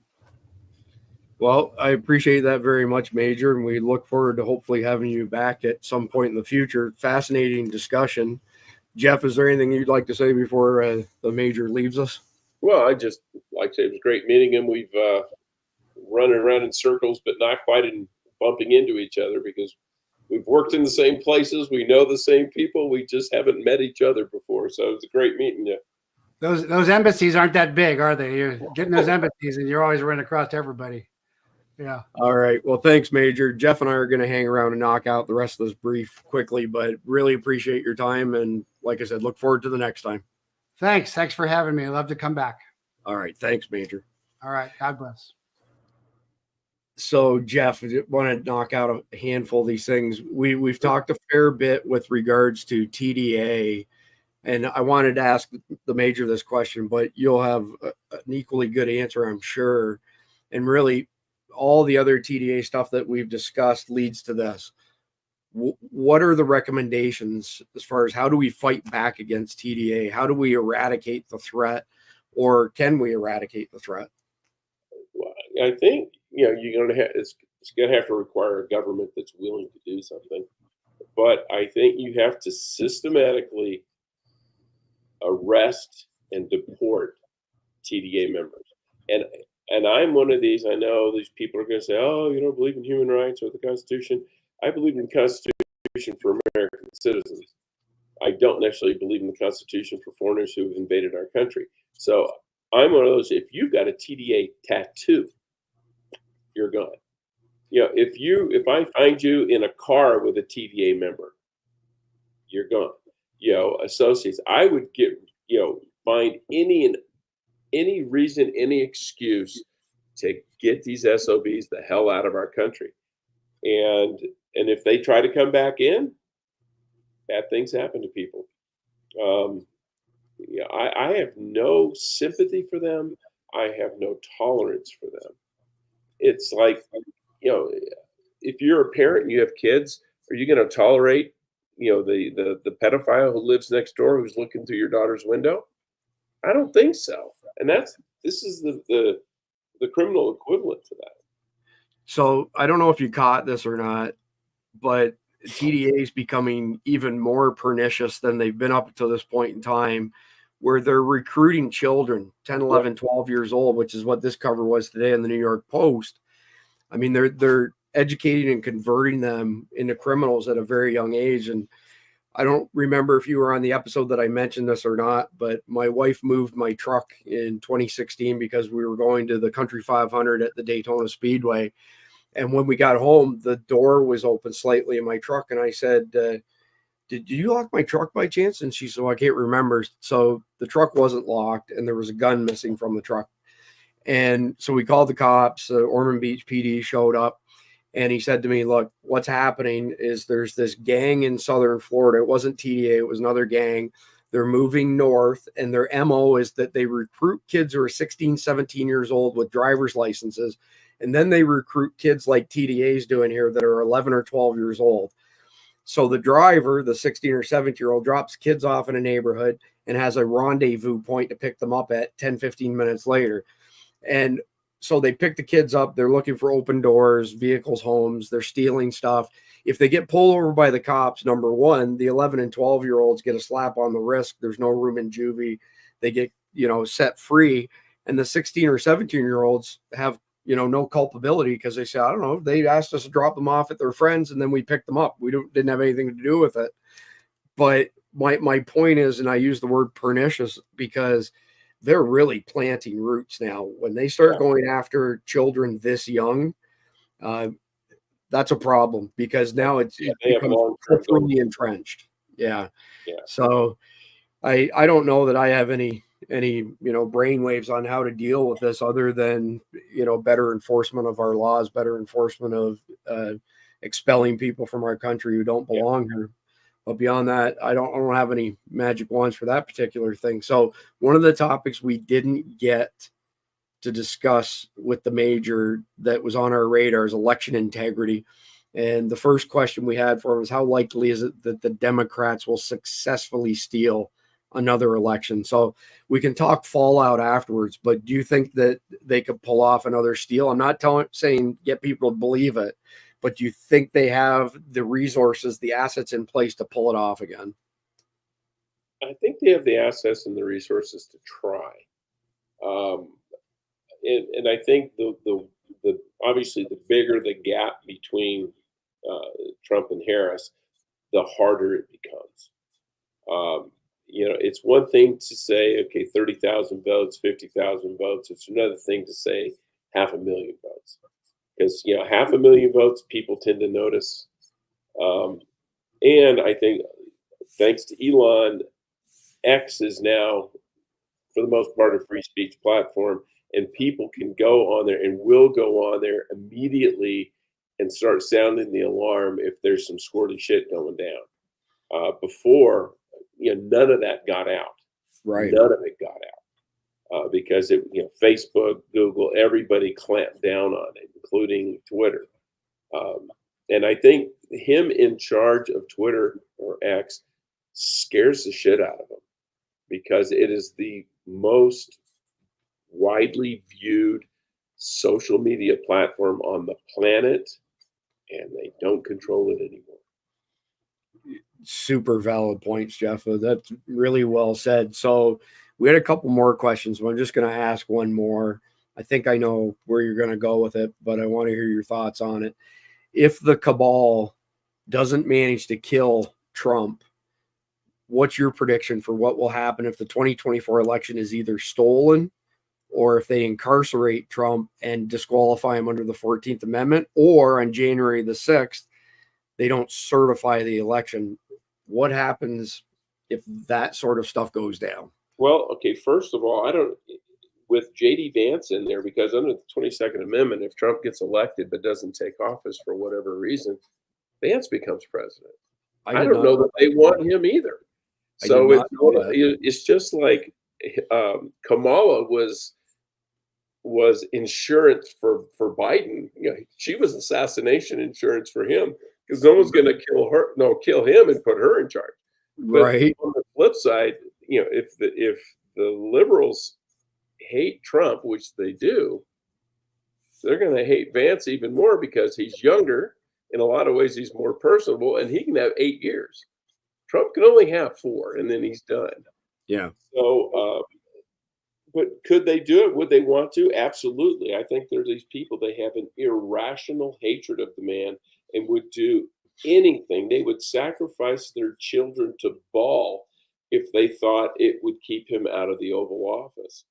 And what would be interesting is if they put him in jail, Vance takes office, and then Vance pardons him. And then he goes, I want Trump back in. I'm going to step down to vice president, which is what the American people wanted. But if they don't certify it, I don't know that they have the votes not to, although I don't trust the rhinos at all. But you're going to have a constitutional crisis at that point, because normally if you don't get them voting to certify it, it's because maybe there's three candidates and nobody has a majority. But if he has a clear majority of the electoral votes, there is no rational reason for them to vote against him. Now, you can vote against it. If you couldn't, there wouldn't be a vote in the first place. But they're going to have a hard time then deciding who's going to be president after him. Well, the logical thing would say, Vance. But if they tried to install a Democrat after they lost the election, you're looking at civil war. I mean, because there's people like me are going to go, well, the government is now illegitimate. I no longer have to listen to a damn thing they say.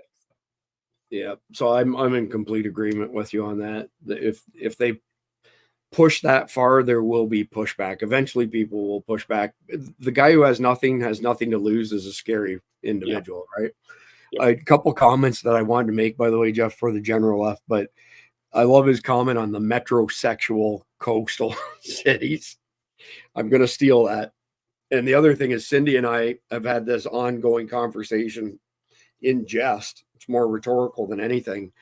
But the old adage is that art imitates life. But today, in 2024, does life imitate art? Because a lot of the movies and books and TV shows they put out there, it's like they're projecting it. Like there were a ton of movies on pandemics, pardon me, before COVID, and they unfolded almost per the script, right? So it's, again, it's a rhetorical question. So the fifth topic we were going to cover with the general that we didn't have a chance to, but would definitely like to hear your opinion because you're well traveled.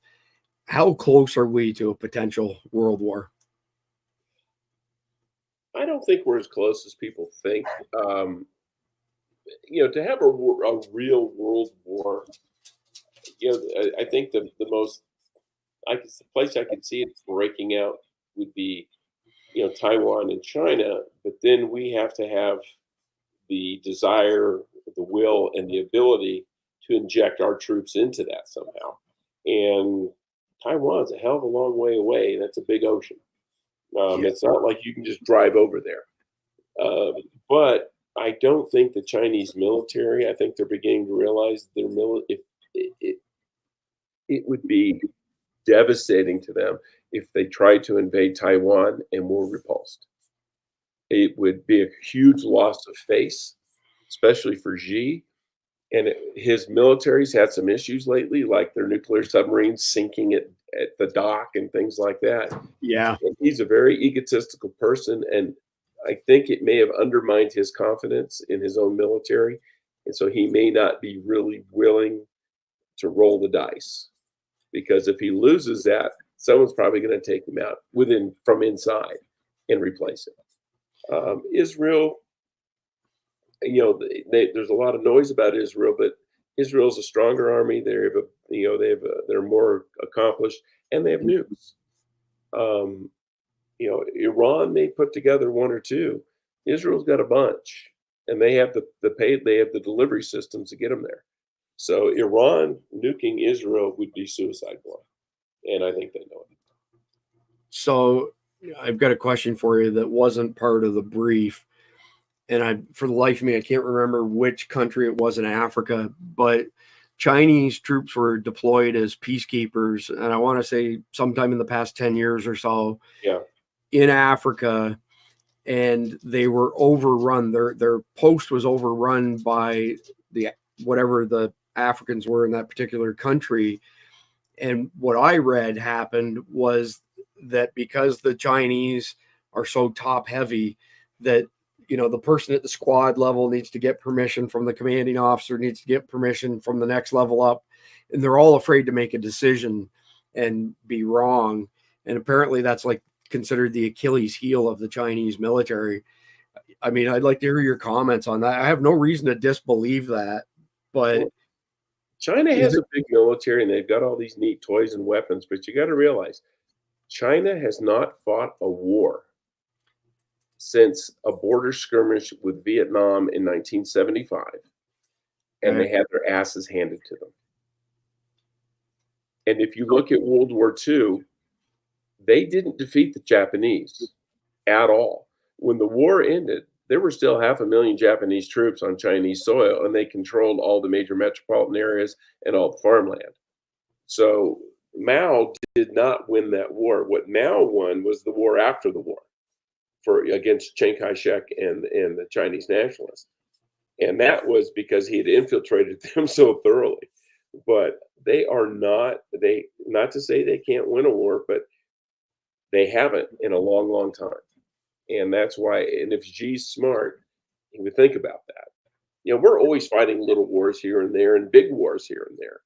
So we're constantly honing our skills and our tactics and, our weaponry and everything else. They don't have that. So, I mean, just to play devil's advocate, when I was speaking with General Paul Valley last week, and it was offline, it wasn't something that was broadcast. It was before Hurricane Milton hit us. He said, we haven't won a war since World War II. And we shouldn't be so full of ourselves. And you have his 55-page document on his thoughts on how you rebuild the military, or Trump rebuilds the military starting next year. I agree with you, though. I think we're far better equipped and trained than the Chinese are. We don't have the numbers on our side these days.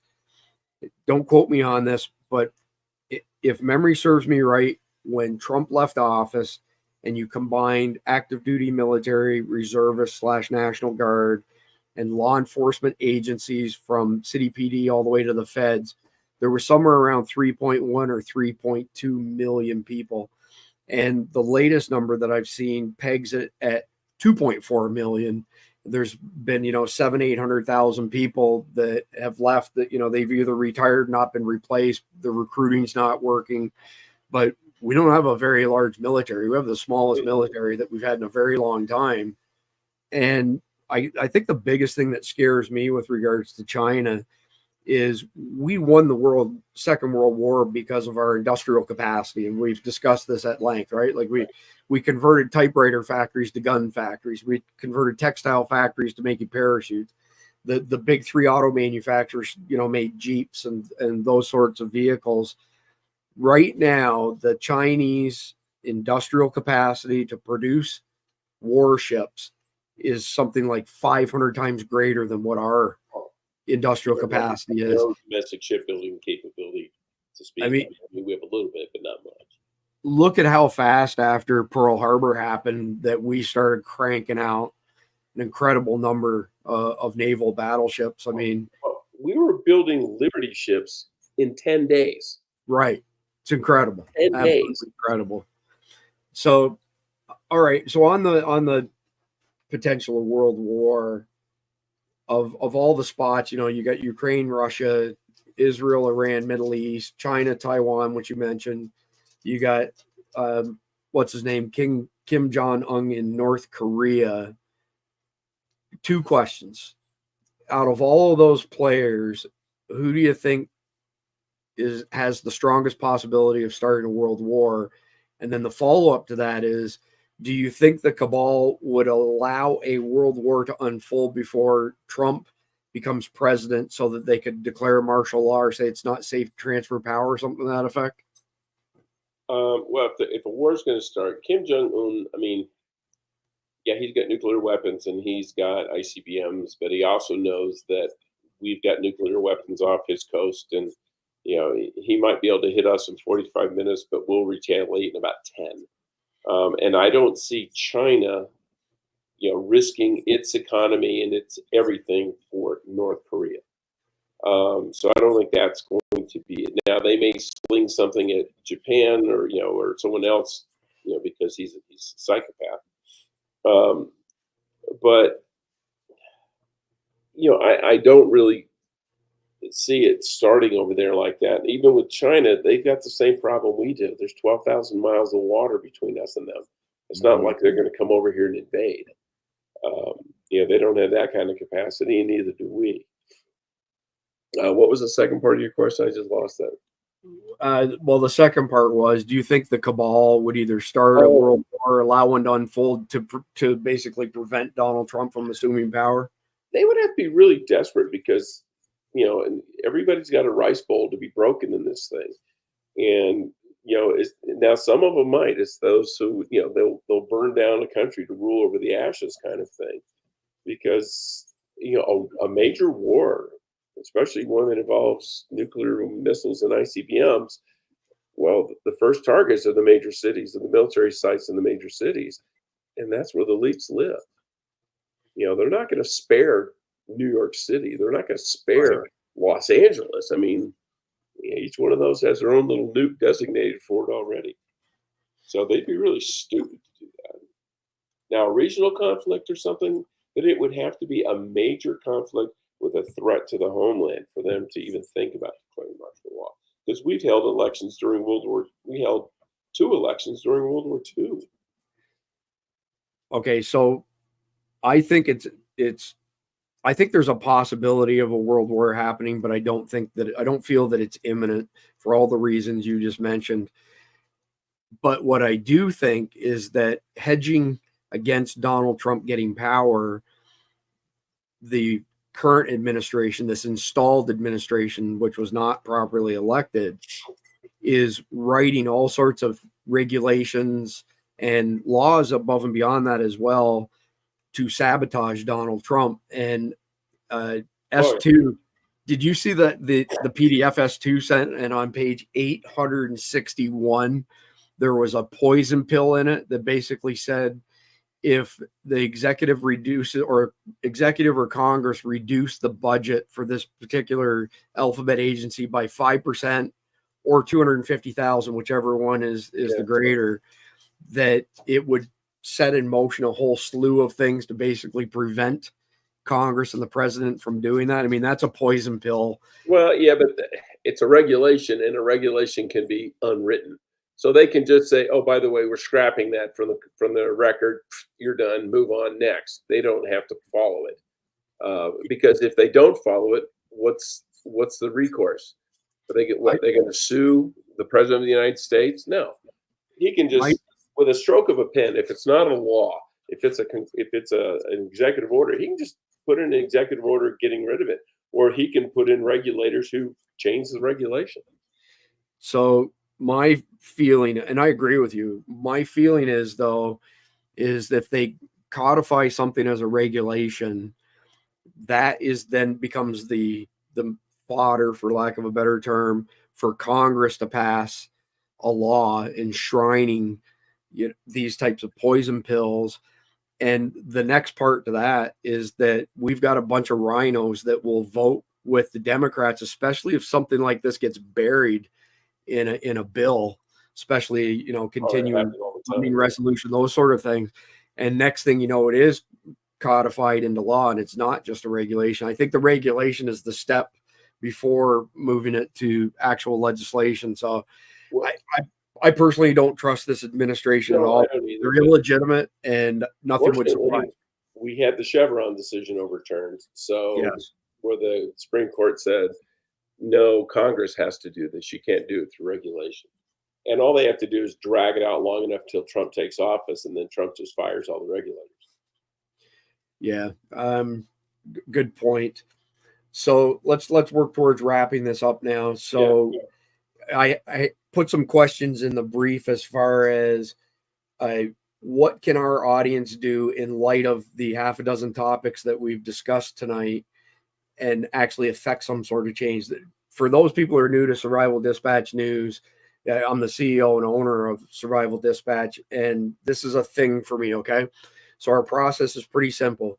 We choose a topic. It's either a timeless topic, meaning something like being gas station ready or, the grid going down, those sort of things, or something that's at the top of the news cycle. If it's at the top of the news cycle, we know it's top of mind for people like you, which means that you'll be interested in the content. But the one thing that I insist that we do at SD versus some podcasts is if you look at a lot of comment sections on many podcasts, you'll see people say, all I see are a bunch of talking heads. What am I supposed to do about this? There's nothing I can do. Very disenfranchised. So we always end every episode of Survival Dispatch News with actionable things that you can do to affect a positive change. So Jeff, I'll give you first crack at it. Then I'll rip off my bullets. Then we'll do the conflicted question and wrap it up. All right. Well, I'll make it very brief. We are a republic with elected officials. Elect good officials. Do not rubber stamp someone just because they're in office before. Do some research. Find out, are they doing what they said they're going to do? Are they doing good things? And if they are, put them back in. If they're not, get rid of them. And that goes to school board members, your sheriff, everybody up the line. You get voter guides in the mail, read the damn things and see what these, we've got some, things on the ballot this year about, it's for fair elections. Well, if you read it, what it is they want ranked choice voting like California has, where anybody can go and run and vote in the Republican primary, for example.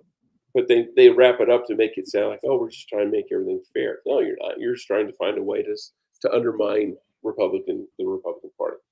But read them, find out what they're about, and look at ours. We'll give you those for, those against. Read them, see which ones make sense to you, and vote accordingly. But if you don't vote, you can't bitch. So if nothing else, vote so you can preserve your right to complain later. Yeah. So I mean, we had election integrity as one of the topics we were going to dive into tonight, but we're running out of time. So I'm going to go through some bullets really fast. These are not all my ideas. Some of them are Jeff's from prior episodes, Mike Sterling, and others, John Wheaton, etc. So one, you've heard me say this multiple times now: take one person to the polls with you who doesn't normally vote. If 1.5% of the people who voted for Donald Trump in 2016 or 2020 do that, you take one person with you who doesn't normally vote, we make the election too big to rig. What that means is that the Democrats would have to cheat in excess of 100% voter turnout in some precincts to get around us, deploying that strategy. So take one person with you November 5th who doesn't normally vote, and that should protect us from the cheating. No guarantees, but should. Share Survival Dispatch News with your circle and help us get the word out. We pride ourselves on broadcasting the truth. Yes, we're back on some of the common platforms right now, like YouTube and Facebook, but not all of our episodes are going to be on all of the platforms that we're on this evening, because there are topics we cannot discuss on these platforms, but we can do them on free speech platforms like Rumble and X. But if you share the work that we're doing, it will help get the word out. And we've spoken with regards to whistleblowers. If you happen to come across information that you would like to share, but you don't want tied directly to you for safety and security, if you send it to Survival Dispatch News, we'll get the word out. We will not reveal who you are. For those people who aren't aware of this, I am on paper on Todd Callender's staff. Todd Callender is the very notorious attorney who sued Lloyd Austin, Department of Defense, over the mRNA injections. He also owns the Cloud Hub social media platform. He's the CEO of a global insurance company. I am on paper as an employee of his at his legal firm for one reason and one reason only. If you share something with me and I start the conversation by saying my recommendation is that you do not say anything to anybody without an attorney present, that automatically extends Todd's office and shield of client attorney privilege to you, because I'm on paper as one of his team members. So if you have something that you want to share, we've got the ability to protect you. We'll also have the legal ability to get you help if you need that. Let me see. So like, comment, share our videos. That'll get more recommendations from social media platforms. All of them want people to stay on their platform. So when they see stuff like more likes, more shares, extended viewing time, they recommend your videos more frequently. So if you could help us with that, we'd appreciate it. Please mash the like button right now before I forget. Stack up your preps. So food, water, power sources, ammo. Check this out, Jeff. Cindy is now doing copious amounts of freeze-dried beef. Okay, so this is freeze-dried ground beef. And instead of putting it in a Mylar bag, and then sealing it several times, I don't know if you can catch it because it's kind of two-dimensional here, but this can though is depressed. So she's got a unit where she puts them in this contraption and it sucks all the air out of it and vacuum seals it. That has a 25 plus year shelf life. So when I say stack up your preps, this is what I'm getting at when it comes to food, is stuff that has a really long shelf life. And this has nothing on it. Like there's no seasoning or anything in it. The fat's all been removed when you freeze dry it, but it tastes amazing when you reconstitute it, rehydrate it, and put some seasoning on it. We don't typically eat wheat, oats, or anything like that, but these are freeze-dried oats that she's done. And again, you can see the top's indented, which means that it's airtight. That would be something that we would most likely gift to somebody else who's in need of food. All right, moving on. Make sure all your weapons are clean and functioning right. That includes checking all of your magazines to make sure that they're functioning right. There's this age-old argument over leaving your magazines loaded and the spring taking a set and not having as much power.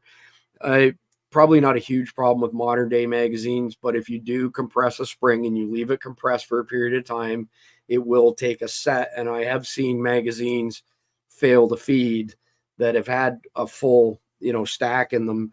Most of the time myself, I load my magazines with 27 rounds. I charge it, put one in the chamber. So I've got 26 left in the magazine, and I've never had a problem with magazines that were loaded up years ago, and I rotate through stuff, take them to the range 5 years later, still work fine. Beyond that, take whatever training you possibly can starting now. So if the shit hits the fan, you've got something to fall back on. Inventory your get home bag and make sure it's up to par. So the average American works 15 miles from home. If the shit really hits the fan, terrorist attack, EMP strike, grid goes down, nuclear bomb, whatever the case may be, you have to have the ability to get home, and you need to tailor your get home bag to how far you would be from home and what you need to get there. Can you walk there inside of a day? If you can, I wouldn't pack things like tents and those sort of things. You don't need it really. If you can walk home 5 miles, 10 miles, whatever the number is, make your get home bag mirror your situation or set up for your situation. If you don't have a family plan, create one and make sure everybody understands it. So what's the get home plan for everybody in your family? What's the bug out plan if you even have an option to bug out or somewhere to bug out to? Do you have rendezvous points? Those sort of things. And the Major touched on it as well. Talk to your neighbors now. If you haven't already, make sure that you have a plan to provide mutual aid if your neighborhood gets invaded, or if you live in the country, your area gets invaded by whatever element that could possibly be out there. So that's it for our recommendations. If you head on over to Patreon, $9.99, you get all the exclusive content I mentioned earlier. We're running long tonight. I will be on the chat tomorrow night, but not this evening because I haven't eaten since noon, and you can't run a V8 on a gallon of gas and the bottom's fixing to fall out. So I got to eat, but I'll be over on the live chat tomorrow night when we wrap up the live episode. Please mash the like button, as I mentioned already. Conflicted answers, and we're done. Jeff, describe 5 things someone can do to prepare for the collapse of society. Well, I think the most important one is find a safe location. Either, if you're in New York City, you sure as hell don't want to be there when the shit hits the fan. So you need to find a safe location for long term. Now that may be moving out of the city or having a bug out location, getting something from land to land and having it prepped. Then you need food, water, shelter, and fire protection. Those are the main ones. There's others you can have. You got to have friends, family, blah, blah, blah. But you got to have a place to go. You got to have water to drink, food to eat, and shelter from the elements, and a way to defend yourself. So just so I'm not repetitive, I agree with all that stuff. I would say that if you have to take medications for anything, you really should get stocked up on them now. You should also get stocked up on, a medical kit of some sort, and then get training. If you've never had training and God forbid you had to put something like a chest seal on somebody, could you do it and save their life? Those sort of things.